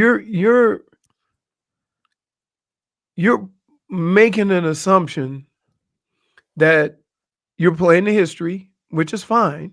Yep. But how is Kirk Cousins going to get starter money by only playing 3 or 4 games. I mean, Matt Flynn did. Not really. He got a contract he never started for. But he got started money. He got big money. Yeah. If anybody could give it, like, I think this is a situation just because, one, they seem to be good at attracting players. Mm-hmm. Two, you know, it's a nice location. Becky and the kids are going to like it down here. And I think her name is Becky. And I feel like Kirk Cousins would be married to a Rebecca Cousins and the kids. He doesn't have a lot of kids though, right? Like we did this research, Marcos. He just has a normal amount of kids. Yeah, normal amount of kids. Okay. I think like 2. Cody says Kirk's a Steeler. I could see that too. Seems like if they could get somebody on the cheapskis Steelers, like that reeks of Steelers. Yeah. That's a good pairing. They really don't have many wide receivers though, now I think about it. They got Pickens. Yeah, they do. Although he seems like he's pissed all the time. Yeah. Which, I mean, if you have the quarterbacks he has, I think I would understand why. You mentioned to start this segment, Crosby wanted Aaron Rodgers in Vegas. Any chance Devontae Adams is welcome back there, or do you think they're kind of like, nah, we did this already? I think if Aaron Rodgers wants it, he gets it. True. He's that's what happens, and I think they'll go on McAfee and they'll do it again. It's gonna work this time, Aaron. Third time's a charm. Great. We'll take a break here on the show. Back with more for this.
Welcome back. Oh, hello, Jennifer. We're doing the show with G.I. Jane today.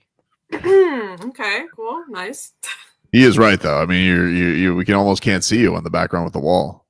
It's a band shirt. Sorry, guys. What is this shirt? What is that? That's who is that? It's a very old emo band that you probably never heard of. Oh, well, I saw Camo. I thought it was like from, I don't know. I thought it was like a Kiss Country Underground cover concert or something like that. You know, because the Camo. No. You know? It works, but no, it's not. What is that? What are the letters there? What does it have? So we are the in crowd. You've never heard of them. No, I haven't. Yes. We Yeah. know that from their hit single. We are the in crowd. That's right. That country. It's Oh, remember that song that they had, Windows in Heaven? Oh, I know it's not them. What? There's gonna be a window in heaven. We are the in crowd. No, you know what? I can't even Google their songs. That's how good they are. Wow. Had to be there. Rumor Mill. How about that one? That's a song. Ooh, It's a Rumor song. Mill. It's very appropriate for the show. Ooh. Is it? I don't Leroy, how do you think the Giants feel today when they see Saquon Barkley sign a new deal with the Eagles after winning the Super Bowl? How much was the deal for? 2-year extension, $41 million. He'll make at least 20 per year, 15 at 36 fully guaranteed at signing, and 15 million more in incentives. Cool. Lot of dough. Yep. Highest paid running back of all time, right?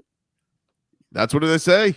Well, that's what happens when you run for 2,500 He yards. kind of deserves it. I would agree he deserves it.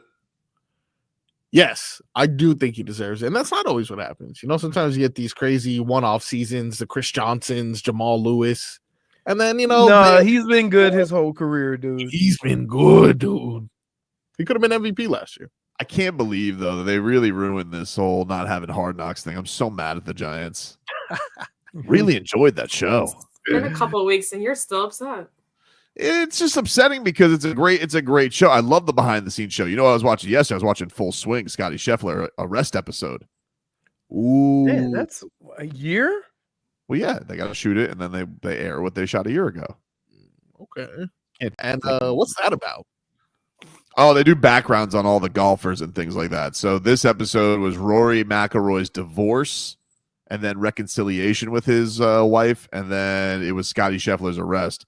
And the guy was like, "You sure don't act like the number one golfer in the world. Probably wouldn't have gotten arrested if you weren't this humble." Okay.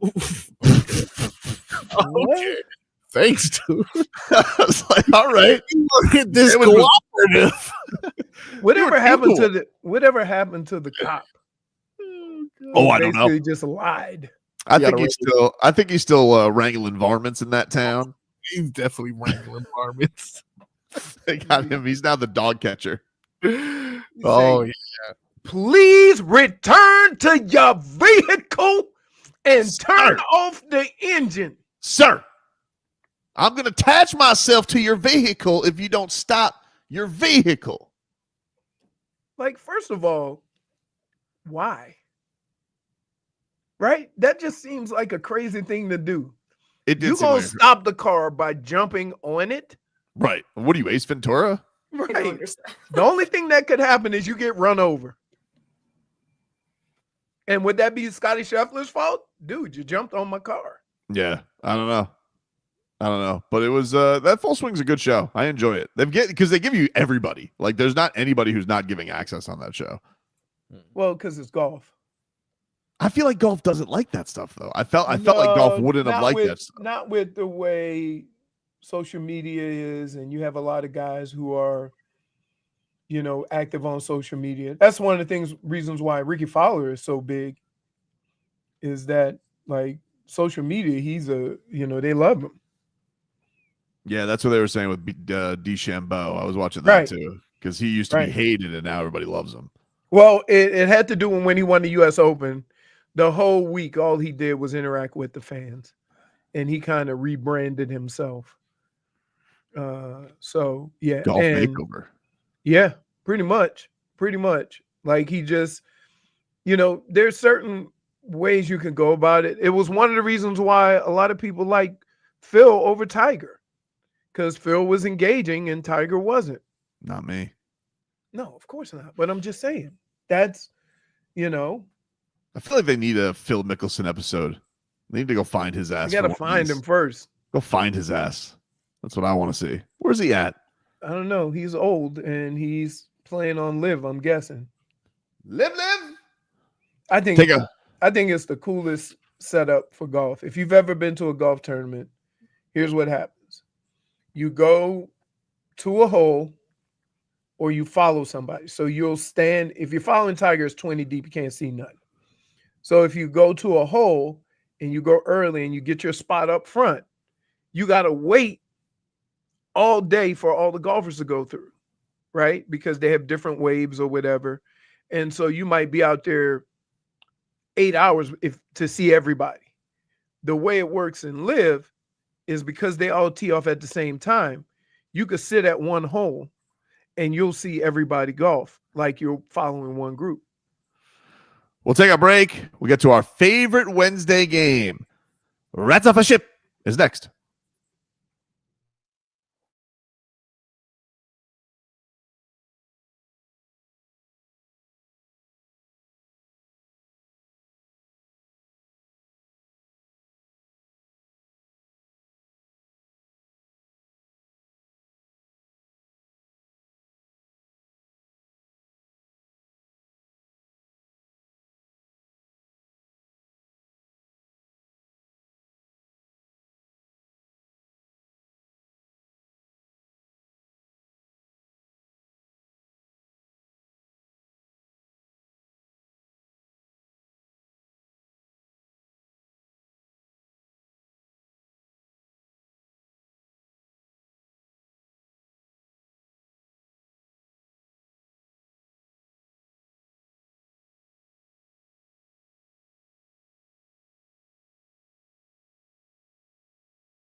Rats off a ship.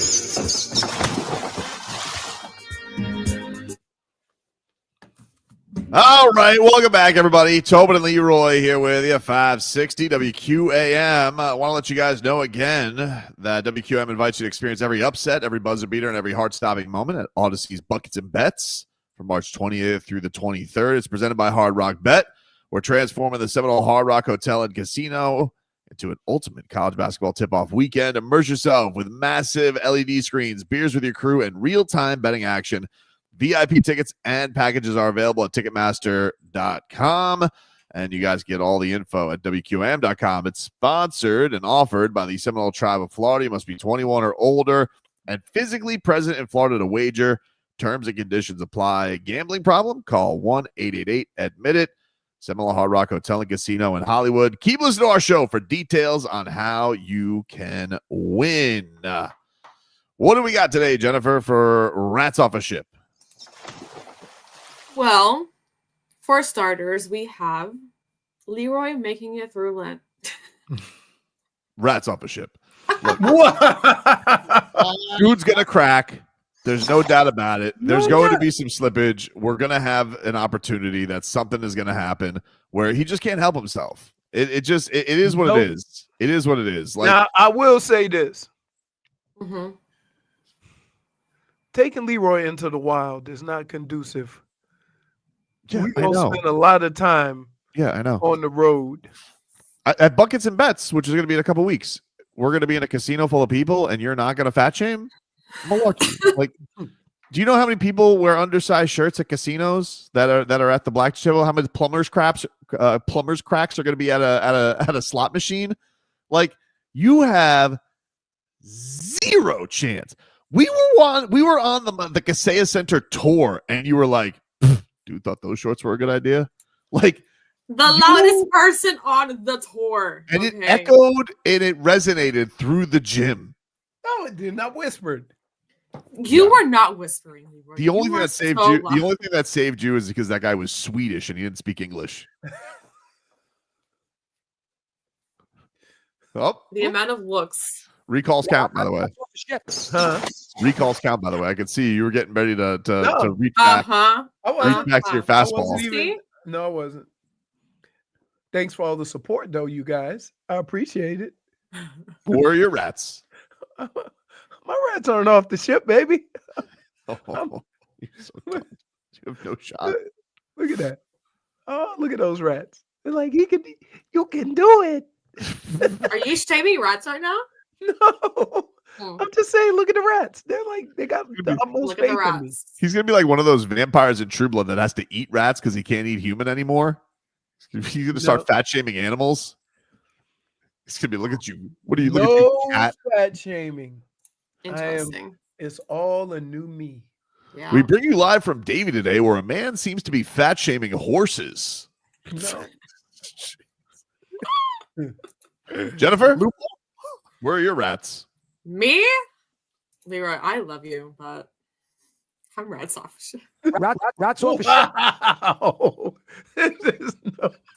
Do you realize this is a man who will like walk into the office of people he barely you walk into the office of people you barely know, and you were like, you score everything they've done walking out of the house today. I could do the slightest change. And I'm not saying you fat shaming me or anything, but like I can do the slightest change and you will call it out. So just imagine this. I notice things. You notice things, but you don't keep them inside. No. At all. No. And that's why there's no shot you make 40 days. I'm going to make 40 days. No. I'm making it through the day. You look like you're about to cry. So I don't know. Thus far, but I brought up the Swedish guy, and you were ready to rain blows down. You had to step away from the microphone. I'm You're like Javante. You bringing up old stuff. You were like Javante Davis, and you wanted to take a knee in the middle of the round. Be like, hold on, whoa. Marcos, I just bought 3 soccer jerseys yesterday, Leroy. What size though? What size? Large. Rats off a ship. Could be a little Thursday. European large. Wow. European large. That's off the ship. That's attractive. Hold on. Listen, I don't need you parading in front of me like a stripper at a strip club. You know what I'm saying? Like, Marcos, please wear it tomorrow. Please. We'll see if Leroy's changed. What's number 2, Jennifer? I'll let you borrow one of my shirts, if anything. Perfect. Call me. They'll be the same size. Call me. No, I was talking about the shirts. I was talking about the shirts. I was talking about the shirts. This is like the referee looking at the lineman being like, you know, you went a little early there. No, you went a little early there. That was no. That's like a foul tip, dude. All I said was the shirts that he ordered, European large, would be the same size as the shirt that Jennifer would give him to wear. That's it. That wasn't fat shaming. You didn't say it with that tone. I said they'll be the same size. We have to include tone here, correct? Is that what's no? Wait a minute. No.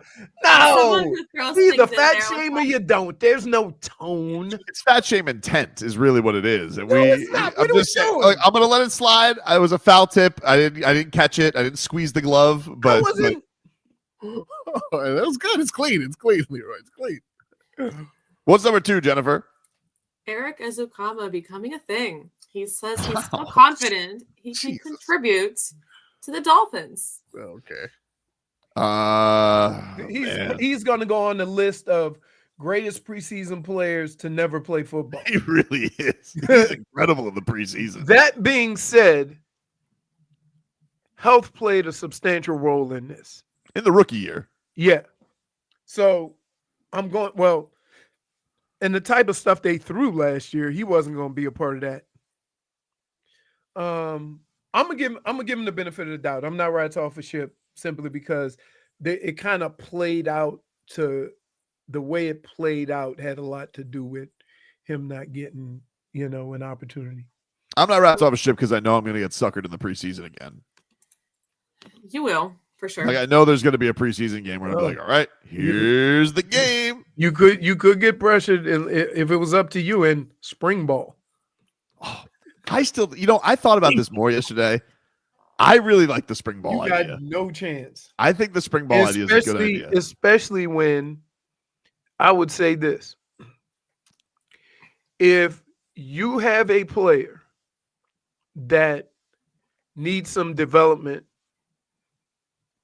but you want to see how he's, progressing, I would have him play in one of those spring leagues just to see him compete and be in pads and be at a high level of football. Doing anything in camp or spring ball is not going to give you a true test. You want, but let me ask you this. You wouldn't want, instead of that dopey mini camp that they do, right? It's not really you wouldn't want to do one just little, all right, let's do this, but then we got something for real. We're going to actually compete for a day under the lights of Hard Rock Stadium against my brethren here. I think it's not the vets. Obviously, no Tyreek, no Teron Armstead, but the young guys. You think you can just throw on pads and play football whenever? Give them a week to warm up, baby. How much you need? Oh, my what you goodness, need, dude? For a spring game? You know how long they practice in college, right? Before the spring game. When is the spring game? 20 practices? Yeah.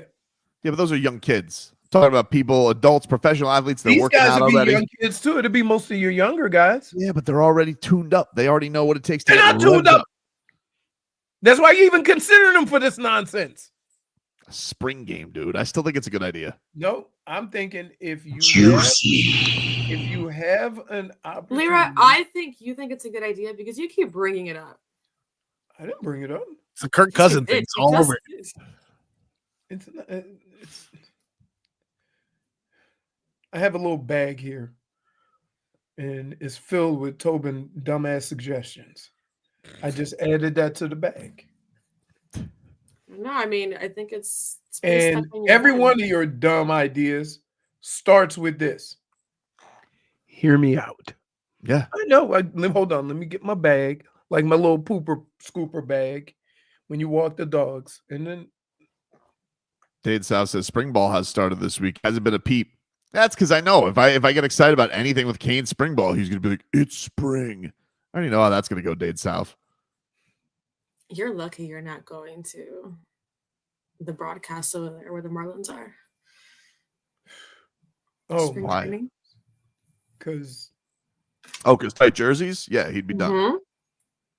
We'd have lightning. He would be exhausted by Title V. You promised Leroy, and you shamed Chunky 52. I'm good when I start talking. Tobin starts doing this. What are you doing? I'm getting out of the smite zone. I'm not gonna do it. I don't know why you guys think I can't do this. Not like I'm choosing not to eat. Jennifer, do you believe Eric Azukama is going to be a thing? I'm not going to be mean here, and I'm going to give him the benefit of the doubt, and I'll say I'm not rat selfish. All right. What about you, Froggy? I agree. I am not rats off a ship. I do think he'll be a thing in Buffalo. I do think he will be great for the Buffalo Bills. As soon as he leaves. It's going to be great. As soon as he leaves, he's going to be like, oh, perfect. He's like, we're going to see him. He's going to be like Mac Hollins out there catching from Josh Allen. Jeez, nothing pissed me off than seeing Mac Hollins. I was like, oh. I really find him annoying. Everybody loves him because he wears the no shoes. I find him incredibly annoying. The most random things that he'd wear also. Yep. Yeah. Yep. Give us another one, JFig. What do we got here? Number 3.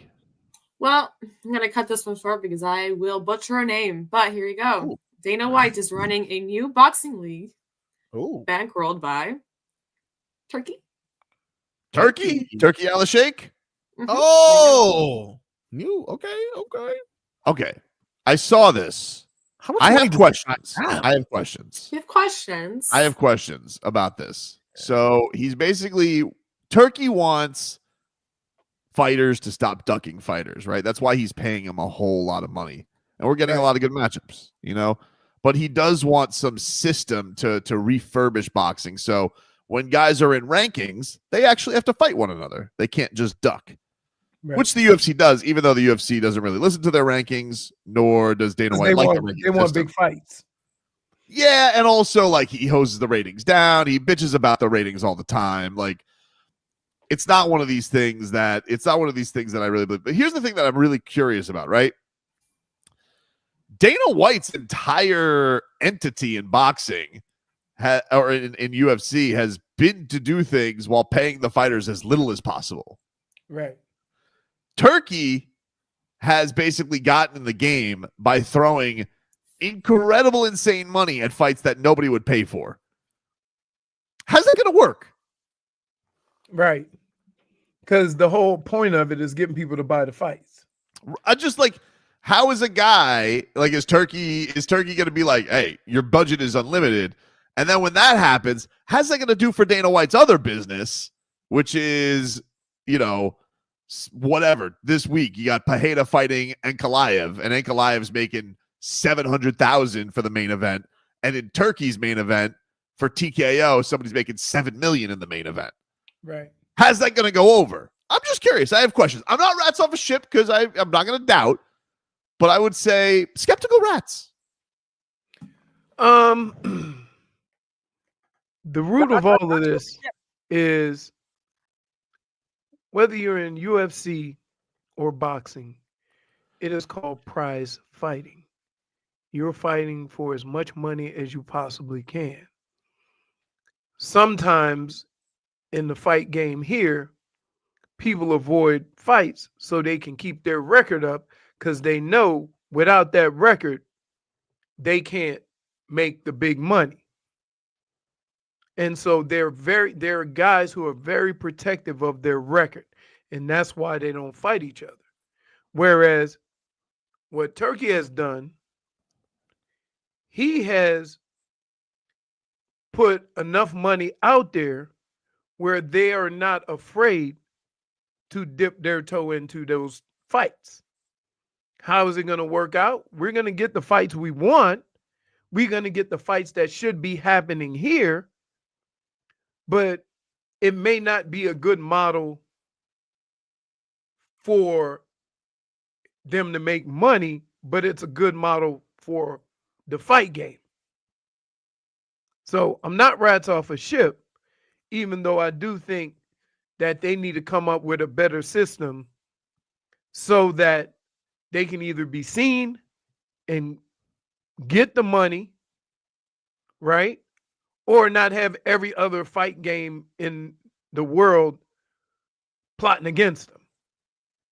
Yeah, we'll have to see. I don't know, because the whole thing is UFC is like the pinnacle. And I don't know if this is going to start off as the pinnacle or if this is going to be some kind of step into the pinnacle. I'm not really sure yet, but skeptical rats. If you get guys to fight that wouldn't normally fight or that Dana White wouldn't put out there, that's good for us. What is good for us, but I don't necessarily know if that's like the number one thing. Yeah, I think the thing is to kind of start getting guys even younger to start fighting each other, because I don't think like Dana White's going to get Canelo to fight anybody. Like, it's Canelo. Right. Jennifer, your rats? I am rats off a ship. Fair enough. Froggy? I'm sorry, I just went down a wormhole of how much money this guy has, dude. He must have a lot of money. I'm not sure if I'm reading this correctly, but 2.8 billion is his net worth, and I don't know, a lot of money with this guy. Therefore, I don't know. I'm not rats off a ship, dude. Money talks, baby. Money talks. See what we can do. That is Rats Off a Ship. We'll take a break. Final hour coming on up, including the Panthers have made a trade. That's next. WQA.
All right, welcome back, everybody. Tobin and Leroy here with you, 560 WQAM. Let's get to a little cat talk here, brought to us by our friends over at Hollywood Kia. At Hollywood Kia, the #1 Kia dealer in all of Florida. Get the star treatment. We want to see you in a Hollywood Kia. Visit them at hollywoodkia.com. The Florida Panthers have made a trade. They have acquired veteran goalie Vitek Vanecek from the San Jose Sharks. So there we have our answer. I guess they don't like Driedger that much. I guess not, dude. I guess not. Well, he hasn't been having a very good season. He hasn't been very good down with the Checkers. But I don't know what, I don't know what the Checkers have to provide. I'm not watching Charlotte Checkers games. You'll excuse me. But this is from David Dwork. It says that the Panthers acquired Vitek Vanecek from the San Jose Sharks in exchange for forward Patrick Giles. Deal was first reported by Tim Reynolds of the Associated Press. He's playing his 5th season in the NHL, playing on the final year of his deal, which holds an average annual value of $3.4 million. Through 18 games this season, he has a record of 3-10-3 with an .882 save percentage and a 3.88 goals average against. Not a great year, dude. That seems like that's better than Driedger.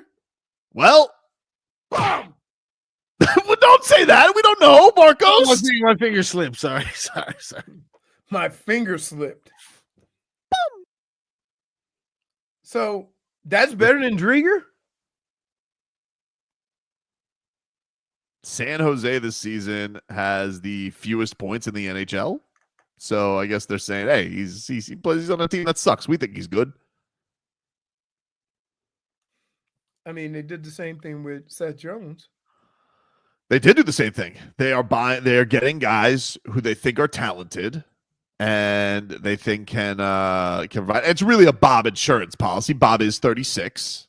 So like you have a guy who has starting experience, not good starting experience this year, but good starting experience in the past. Why are you so sad, Frog Boy? I just go back to, I don't think we should have got rid of Spencer Knight. Yeah, but here's the problem. He was the only asset you had that could still give you an opportunity to get that talent that you want to help in other areas. If you trade anybody else, you're getting rid of, some of the guys that have, that you really like. Whereas backup goalie, I mean, that's it. I think Spencer Knight's gonna be good. I was glad to see that, he came back from whatever demons he came back from. I mean, I know. Like I think he is gonna be good. But the one thing is he's not gonna be anything more than the backup here for right now. Right. That's what I'm saying. You're not gonna give him Bob's job. So if Bob was struggling, then the trade would have been different.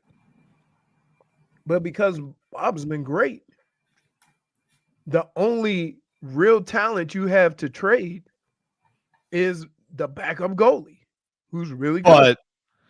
But it is a gamble because it's like, and this is the question, like the Panthers are going all in and they're getting a guy who makes a ton of dough. Now, money's probably going to go up in the NHL, just like it is in all sports. But look, Zito's familiar with Seth Jones. Like if he didn't have that relationship with him and didn't think that he had the good still in him, and he played on a terrible team, like Chicago is the second worst team in the league. So you're taking him out of hockey hell and putting him on a contender. I don't know. It really is just you're if the Panthers lost Sergei Bobrovsky for whatever reason, and you were to go into it with Chris Driedger, who is being bad in minor league hockey this year, it would be an all-time fumble by the Cats. Now, is It's just that you're going to need, the hope is you're going to need what Seth Jones provides you on a much bigger scale than whatever this situation or whatever Spencer Knight could be for this team, because Spencer Knight wasn't going to be anything more than the backup. I guess the only thing you could say is like, look, if Vanecek ends up stinking up the joint too, because he hasn't been good, even with him being on a terrible team, then you're going to be like, man, we gave up. We really, it's almost reminds you in a baseball term, reminds you of when the Marlins traded for Ugueth Urbina at the deadline for Adrian Gonzalez, who ended up being a really good player. Right. But Ugueth Urbina, who did end up getting you over the finish line, man, he had a post-career with murder. But you gave up an all-star player essentially for him at the time. Like, the Panthers are in win now. This is what this is the playpen they're in. Like, you can't. I don't think the Panther fan can sit here and worry about the future right now, right? Like we talked about, like with the Dolphins, they were in that mode. They were trying to go all chips on the table, and it kind of blew up in their face. And maybe it will, but the Panthers they're in repeat mode right now. Like, the Panthers right now are at the absolute apex of their winning. They're in right, exactly. So the moves that they make might differ from somebody who hasn't been there. Right? So from that standpoint, you have your core. You haven't traded any of the guys that won you the Stanley Cup. You just made moves to improve on that. And so you can appreciate that. David Dwork says in his first 3 years of his career, he was on a very solid Washington, New Jersey squad. Vanecek was consistently solid and had the numbers to back it up. Joining a defensive squad like Florida's will protect the house and limit the second chance opportunities. Could see Vanecek's game take off once again. He'll get plenty of opportunities to play. In the final 20 regular season games, Florida has 5 back-to-back sets. Yep. He says Florida giving up Giles is nothing to sneeze at. The 25-year-old forward played his first 9 games in the NHL earlier this season, has been a source of solid two-way play and leadership during his time with the Checkers. Now he will join the Sharks. Oof, poor bastard. You play for the Checkers. You basically are playing for the Sharks.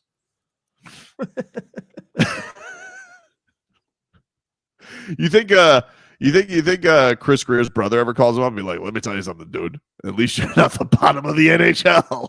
Man, I didn't think about that. It's true. Dolphins, Sharks. Who do you got in a fight? Let's see. Dolphins will team up. Yeah. I saw some Dolphins do some crazy stuff recently. I was at SeaWorld. They know things. What? Yeah. Very all right. What do you mean they know things? They know things, dude, and communicate. Please enlighten us. What like, do they know? And the other one was like, beep, beep, beep, train cheetah. Beep, beep, beep, beep. The question here is, do we trust Bill Zito? I think the answer is, of course. I trust him. Absolutely. And if I don't trust him, I'm not going to tell it to him. You see that face during the games when they lost? That guy's got a little crazy. Water bottles and stuff. He punch you right in the face. You don't believe in his trades. I like it. Intense. Indeed says the Panthers goalie department, one of the best out there. So the trust is there. The system they run is to protect goalies, but losing Knight stings. It isn't like, look, the Panthers fan has a special love for this guy, right? Like, he goes and he wins playoff games at 19. They say his name in the national anthem. It stings. I get it. Everybody wanted to see Spencer Knight work out. And I think people, the thing that probably was surprising about all of it was not only that his dealings of OCD, and because he was away from the team, almost opened the door back up for Bob to get his job back. Because I think a lot of people had two eyes on Bob probably being on the outs between Alex Lyons and Chris Driedger and Spencer Knight. A lot of guys were stepping up. But Sergei Bobrovsky is now back in the fold. He's going to the Hall of Fame. Right. Like, the last 2 years of Sergei Bobrovsky's career have put him in lands where his jersey's probably going to go in the rafters. He's going to the Hall of Fame. And yeah, it's a little weird and it's a little scary because he's 36, 37. But dude, let me tell you something. The guy I don't think anything is going to happen to him. He's basically plyometrics that are like in a goalie outfit. Like, it's in the workouts that he puts together, the amount of stuff that he puts into his, like, I understand the Panthers trusting that aging okay, even if it seems silly because, this is going to be well at 37. Now, I don't know what happens at the end of his career because what if Bob comes at 38 and is like, come on, Bobby, Fat Cat deal, end of contract, 2 years. I don't know what happens then. But that's a problem for 2 years from now. Right now, we're in repeat mode. I can't talk about Spencer Knight. I'm sorry. I wish him no success. Right? Oh, I wish him no success. I don't like it when you But say I also, but I also don't wish him failure. With the Chicago, right? Yeah. Yeah, we'll be having success for a while. Connor Bedard, though. There's a front page story today on ESPN.com which says how the Chicago Blackhawks have just sped up their rebuild. Yeah. Everybody thinks that they're like this guy.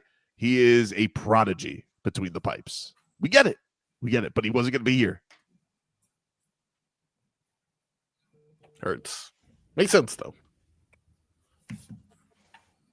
Take a break. If Bob gets injured for any reason, yeah.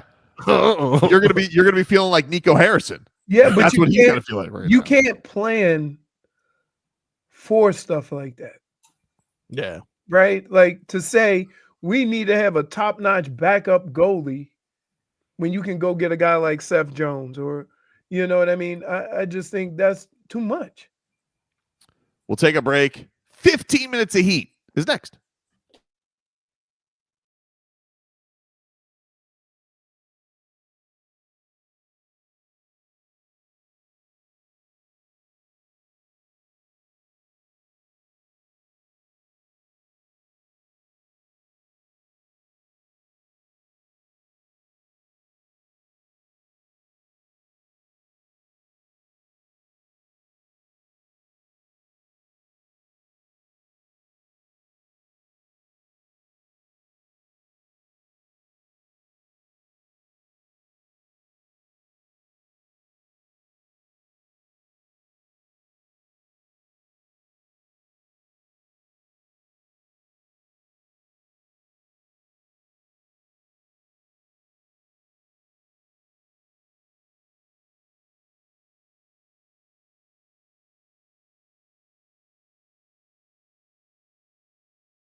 Bum, bum. Leroy, can we get a weather update from the DeBesman and Dover Law Firm? Your accidentattorneys.com. Free consultations 24/7. Call me at 866-954-MORE. Sure can. It is windy. 20-25 miles an hour. Winds coming out of the southwest. It is partly to mostly cloudy. I expect a stray shower here and there. And the temperature is right around 80 degrees. How'd you do, Frog Boy? Excellent as usual. He's a golfer, guys. Right now it is 97% chance of rain, so expect showers. They got winds at 15 to 25 miles per hour coming out of the southwest. 86 is what it currently feels like. It's getting colder. It's cooling off. Things could drop as low as 50 degrees tomorrow. All right. The heat, let's get to 15 minutes of heat here, brought to you by Hollywood Kia. At Hollywood Kia, the #1 Kia dealer in all of Florida. Get the star treatment we want to see in a Hollywood Kia. Visit them online at hollywoodkia.com. We got ourselves a 7 o'clock tip-off tonight from Cleveland and the Miami Heat. We'll get Davion Mitchell back. He is. Is it local TV? It is on local TV. It is on. It is on FanDuel Sports Sun. Because it's a ESPN game too. Oh, I'll pass on that. Just asking. Sometimes they do national TV and they don't do local. Not well, unless Udonis Haslam's on the call. Is Udonis Haslam on the call? Nah. Then no. I'll pass. We got to hear kaboom. Let's get into Heat Cavs tonight. But before that, what do you think of the Lakers, guys? I think they can be championship contenders. What about you, Michael? I don't think they can be championship contenders. What about you, Perk? They are obviously championship contenders. Okay, let's get to the Knicks. Mind you, Heat, Cavs coming on up here. But what about the Knicks, guys? You think the Knicks are true contenders? I don't think they're contenders. I'm not quite sure if they're ever going to be contenders. Perk, contenders. They still got it. They got it. All right, very good. Heat, Cavs coming on up. Let's get to the Warriors, guys. What do you think? Warriors, have they gotten it all together? Is Jimmy Butler been the final piece for the? That is going to be ESPN's coverage tonight of Heat Cavaliers. Now, I'm not saying the Heat are a fantastic national product right now. I'm just letting you know the Cavaliers, who are the #1 team in the NBA, they will be mentioned 0 times in the pregame today. Over under. On how many times they actually talk about the Cavaliers? Oh no! Wait. Over under on how many conversations are about every other team other than the 2 teams getting ready to play. A half. I said the over-under at a half. Now, do you think the Cavaliers could beat the Lakers? NBA Countdown on ESPN. Wow. Great content. So anyway, I'll watch Fox Sports. I'll watch FanDuel Sports, but I actually won't be watching them because I'll be on the air because I'm doing preheat tonight. So it will be on my television in the garage studio once I steal that from the living room. Oh, okay. All right. Borrowing from yourself, huh? Yes. And then I get the stink guy from Tommy, and I'm like, hit the bricks. I was about to ask, would you upset anyone? And definitely Tommy. Oh, yeah. He's not going to be happy. Davion Mitchell is back. This is what the man they call Off Night has to say about this Cavaliers matchup tonight. Here is Davion. They're a really good team. They got it all. They got guys who can score, guys who can guard, big man. Evan Mobley's had a really good year. He's got better each year. Jared Allen has been doing his thing for the past few years here. I mean, they got it all. But tonight we got to try to slow some things down, make it hard for them. They came off the back-to-back, so we know they're tired, so we got to put pressure on them most of the game so they can wear out. But that's our best way to win. All right. Yeah, they are riding an 11-game win streak. They beat Chicago yesterday. And here was Davion Mitchell discussing his injury status for the night. I don't know if it was the first quarter or the second quarter, but when Mitchell Robinson set a screen and I ended up falling down and running to Jalen Brunson, I ended up getting called a foul. It was a legal screen. It's crazy. But he hit me in my quad. I mean, I played throughout the game, but it was bothering me. Now, Mitchell Robinson was taking everybody out. Those New York Knicks, huh? Dirty, dude. Dirty. Would that explain the outburst of points from Brunson in the second half? Perhaps. Yeah. Perhaps. I like watching him play. By the way, I sent you the new Wemby video. Okay, I'll check that out. I will check that out. A couple more here from Davion Mitchell talking about he's a defense-first guy, loves playing with Bam Adebayo. This is him on being one of the best defenders in the league. I mean, he can guard from the guys, the Joel Embiids, until the Shea Alexanders. You know what I'm saying? If you can guard those guys with comfort, then I feel like you're the best defender in the league. I mean, he doesn't have no trouble with guarding anyone. He can rebound with the best of them. He can be physical with the best of them. He can block shots. He can make the shot hard on the perimeter if they're shooting because he's 6'10", 6'9". He can move his feet. I mean, he kind of got it all. He's athletic. So, I mean, he's a special defender for sure. Wow. Goosies. It's pretty cool. Yeah, we knew this. Goosies. And it's a new guy. New guy gets a new guy. I think a lot of people in the league know this about Bam. So just hearing him say it as a teammate doesn't mean he didn't think this beforehand. You know, probably seeing it firsthand. You appreciate it a little bit more. Davion Mitchell walks around everywhere with a basketball. Like he's in high school. It's adorable. What, like Jesus Shuttleworth? Yeah. It's adorable. Like he gets on the plane, basketball in his hand. I mean, not a convenient thing to walk around with. No, I had to do it with a football. But you were being punished. Yeah. You didn't do it for the love of the game. Yeah. Nothing like having a whole bunch of hyper energetic kids around your school trying to strip the ball because coach would give them $5. It's a good tactic. Yeah, I mean, let me tell you something. Lunch breaks and in between classes, I mean, it was like fourth quarter trying to close the game. Can we just do something for a second here? What? Hey, Frog Boy. Yeah.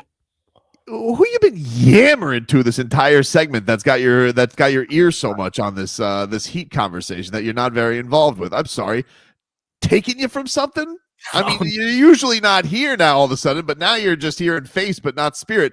Who the hell is talking to you so much during today's show? Your body's here with us, but your mind is on the other side of town?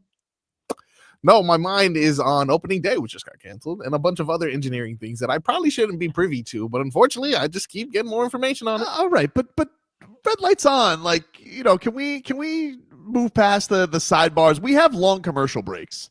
We do. This has become a regular thing where like we it's decide. Only our show, right? No, I don't know if it happens in other shows or not, but I don't understand why a person who's on camera and doing the radio show has to be distracted about stuff that are not radio show things. It doesn't make a lot of sense, and I don't weeks away also. I don't really care for it, and I feel like, you know, we are going to break in 2 minutes, and everything about engineering can be, you know, squashed then. Could have waited. But just silly me, you know, I don't know. Or you could just be lying right now, and maybe you're off to some kind of thing buying dead man's shoes. I don't know. What do you want to? You want to fess up to something? Size 13. Nope. Well, there goes our Marlins things that we were talking about before. Looks like they're off the table. You know what, dude? Hey, it's okay. This is probably the season they should be. Okay. Fair. In fact, you know what? We just took them off the table. How about that? Oh, yeah. We just took them off the table. How about that? Wow. All right. Sounds good to me. I can't wait to get more prospects.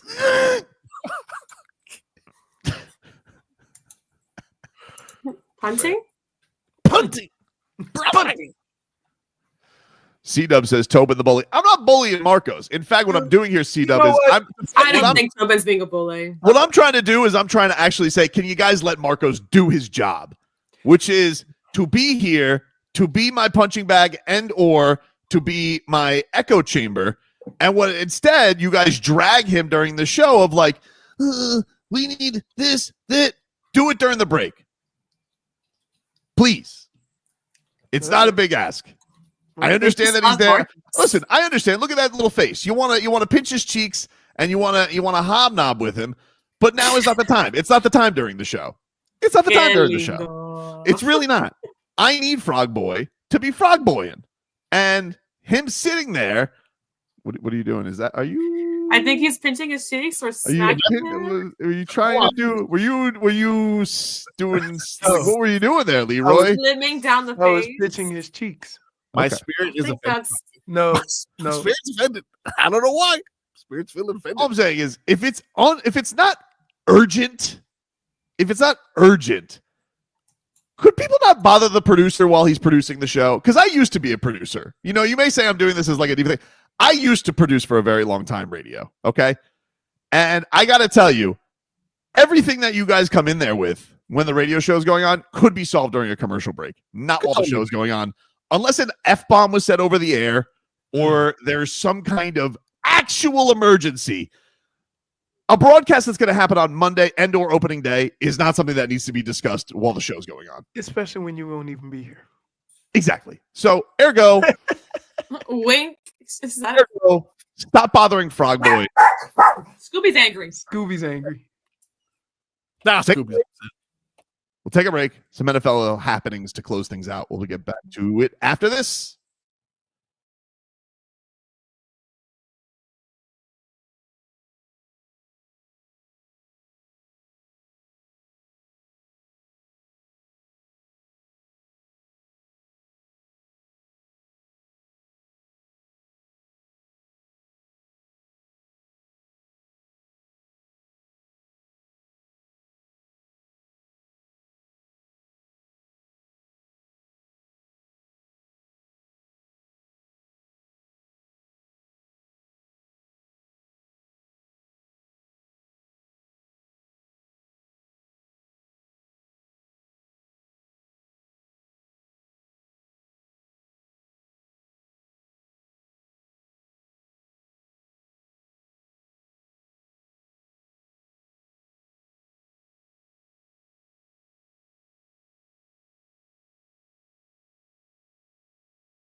Welcome back, everybody. Tobin and Leroy here with you, 560 WQAM. If you guys want to go to Buckets and Bets right now, caller number 4 to 305-567-0560. Caller 4 is going to win a pair of tickets to Buckets and Bets. We're going to be out there at the Hard Rock starting on Thursday, the 20th. I'm sorry. No, on the 20th? Yeah, 20th. We'll be out there Thursday, March 20th. For Buckets and Bets for, of course, the start of all the college basketball bonanza. That's what I legally can call it. So if you guys want to come out there and get a little chili pepper action, some drinky poos. Chili pepper booth will be available in the ballroom. Right. If you guys want to come hang out with us, caller 4 right now, 305-567-0560, win some tickets. But it is the first day of Lent. And so to celebrate, we thought it important to remember the things that we give up by a little double dip action, huh? Let's go! You double dip the chip. Just see, this is Dip the chip. with friends like you guys. And you dipped again. No support whatsoever. What do you mean? Because I just have a feeling the way the three of you are smirking. What this next topic is going to be. Leroy, we don't know what you're talking about. We don't know what you're talking about. It could be anything, dude. Okay. Could be anything. I expect giggles out of these two. But when you start grinning, that's basically giving me a warning. Hold on. Let's go. Well, Frog Boy's not a fat shamer, so you're not to say that Frog Boy's going to be out here fat shaming. So, Frog Boy, it's your list. What do you have today for the double dip? No. This is it's gonna be a little bit different, guys. I'm not necessarily fat shaming. Well, doing a little bit more praising. Praising. We'll break down the top 5 Miami athletes of all time. We're a little portly. Wow. Yeah, baby. Dude, don't say it. Wow. All right. I knew it was coming.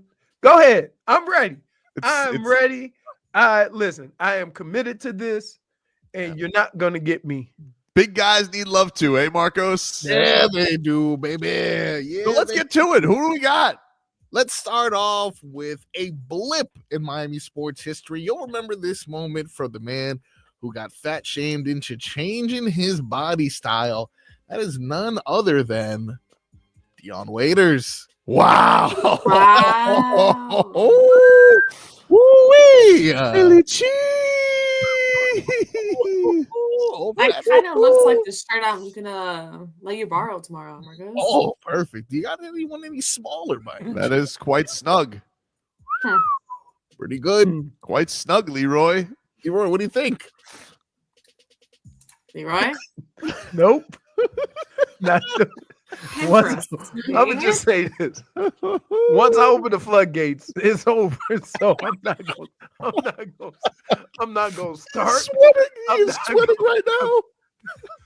Leroy, do you need a I'm not going to insinuate. I'm not going to suggest. I would just sit here. Go ahead, Marcos. You look extra shiny. What a start to our list of the top 5 Miami athletes who were a little portly. Now, this guy may be a little bit more than portly, especially on his way out. We know him as the Big Aristotle. Shaquille never skipped a meal. Wow. What did Big you say, Diesel. Marcos? Wow. Shaquille never skipped a meal. There you go. What do you think, Leroy? Big Diesel. Didn't he have a hip replacement? Oh yeah, that's what He did have a hip replacement, Leroy. He did have a hip replacement. Why was that? Not during his Heat career, he didn't. It's that. Whoa, dude, I got some heaters. This is going to be harder than you thought. Not with you guys throwing chum in the water. What do you mean? We're just celebrating. We're celebrating. Celebrating. These are good. Look, Shaq was a champion. That last picture was not celebrating anything but one thing. What was that? What? Celebrating what? Nothing. Number 3, Marcos. Coming in at number 3. Now, remember, these people have to not only be portly, but we're also measuring their success. Also, hold on one second. Stop hanging on the ropes there, George Foreman. Get your ass by the microphone. You're trying to lean out of there and get out of trouble. He's trying to like No, I'm not saying that. under his breath. I'm trying not to cry because I watch you in there's the so much pocket. material out there. There's so that I much gotta let go. material. Yeah. Go ahead, Marcos. Yes, indeed. Coming in at number 3. Not sure if he can still do his signature move of the tippy toe 3, but our boy Antoine Walker enters this. Antoine Walker. Hey, Leroy, remember when the Heat gave Antoine Walker that jersey, the Heat culture jersey? Oh, he did not go well. Come on. What are we Antoine, remember him, Leroy? Remember the tippy toe 3? How do you think his shot is nowadays? Huh? How do you think, dude? What would he call his signature move nowadays, Leroy? Leroy, we can't hear you. Do you think no. His signature move would be chips and dip.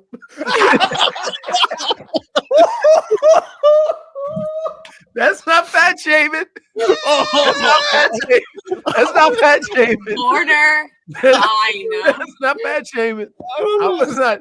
You asked me what is his tippy toe 3 move be called right now? That's all I said. I didn't suggest anything along. This is great. I might do this every day for Lent. Would be a double dip every day for Lent. I'm literally crying because the material wants to come out. That's not fat shaming. Oh, people think it counts. He asked me for an alternative name for the tippy toe 3. I haven't seen you sweat this much since like you had the wings with the vinegar. Yeah. See, look at all the comments. Y'all not helping either. Somebody said the triple chin 3. See, I didn't say that. See, now that's fat shaming. Funny, but fat shaming. That's not what we're doing on this list. You can't laugh on this list. I can't laugh. I'm not laughing. I'm not laughing at him. I'm laughing with him. What's number 4, Marcos? Or number 3? 2. Let me tell you, that was the hardest one to get by. Hold on, dude. Got some time. I'm gonna give you softball for number 2. We gotta honor past champions. And this guy, he wasn't necessarily too bad, Leroy. This should be easy for you. We're just gonna honor him because he's a past champion. Our boy, Pudge Rodriguez. Oh, that's not bad. That's not bad, right? He was juicing. Yeah. Pudge. Pretty good. Will you just put him just because they call him Pudge? Yeah, you got to put some honor on the list. No. That's I'm telling you, the last one. That was a break. The last one was the one. Well, let's get to these honorable mentions, of course. We have some Wow, they have honorable mentions? Yes, indeed. We have an honorable mention here of a friend of the show, and also the 4th heaviest NFL player of all time, Brian McKinney. Wow. Yeah, Hall of Famer. You got him in his prime there, though. Yeah, he's good. It's a joke. Now, we have another one recent. Unfortunately, although he did have a good stint here, it wasn't long enough for any of us to really anoint him as one of the top athletes of all time. But Jake Berger recently. Oh, okay.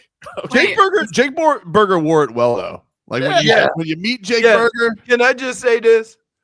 Like, he was aware of his situation and he dressed accordingly. That's all I'm saying. It's great. Leroy. That's actually, I'm giving him a compliment. He's coloring inside the lines there. No, yeah. Good. We're good. I'm just saying. Clear. Just saying that. Like looked away for a second. And... Nah, he got into the he made it into the spot. No touching of the white lines. Yeah. Now this next one kind of confused me, and I don't necessarily remember this because I was younger. Jason Taylor traded to the Jets and then came back. I don't necessarily remember this photo, Leroy. Maybe you're familiar. You remember seeing this gentleman? I don't remember this picture necessarily. What is that? Is that Jason Taylor? I'm not sure. 99 Dolphins. What? I want to make a comment, but I'm not. All right. But I'm going to just say this. He knew what he was doing. Huh. Well, now that we've gotten through the honorable mentions and the first 4 of the list, number 1 athlete in Miami sports history, also a bit portly. We are looking at none other than our boy, Vince Wilfork. Oh, wow. Yeah. He was big. Yeah. Leroy's face has a couple words he might want to say. Big. No. That's a There power is belly. nothing that I could say that wouldn't open up the floodgates. This was good, Frog Boy. This was an easy start, I think. In a lot of ways, this is you say we're bad friends, but in a lot of ways we're good friends because we're like, we're just tempting you with a good time, and you're like, no, not for me, I'm changed. So you should really be appreciative of Frog Boy. Yeah, absolutely. Doing what we can, Remember helping you. Remember the chicken. Leroy's not looking. I'm not looking because like I have a dog in here that eats stuff. Oh, don't let me like eat an amp or anything like that. Man. I see you. Listen. I made it. Baby. For now. Day one. This is day one. Huh? This is just day one. That's what I'm saying. There's plenty of categories. You know what? You can't make it to day 2 unless you get through day 1. He's right about that. Very wise. He's right about that. Right. So what do we run tomorrow, Marcos? The tight soccer kit. Oh, I can't wait. Yeah, I got my gear. Wait. What a day it's going to be tomorrow. Got the schmedium coming in. That's our show, everybody. Have a great rest of your day, and we will talk to you rascals tomorrow. Some people like to Matthew Kachuk. I like to Matthew Ka. If I don't lube up on a daily basis, I look like Crocodile Dundee. Brother can get the out of Miami, man. Midday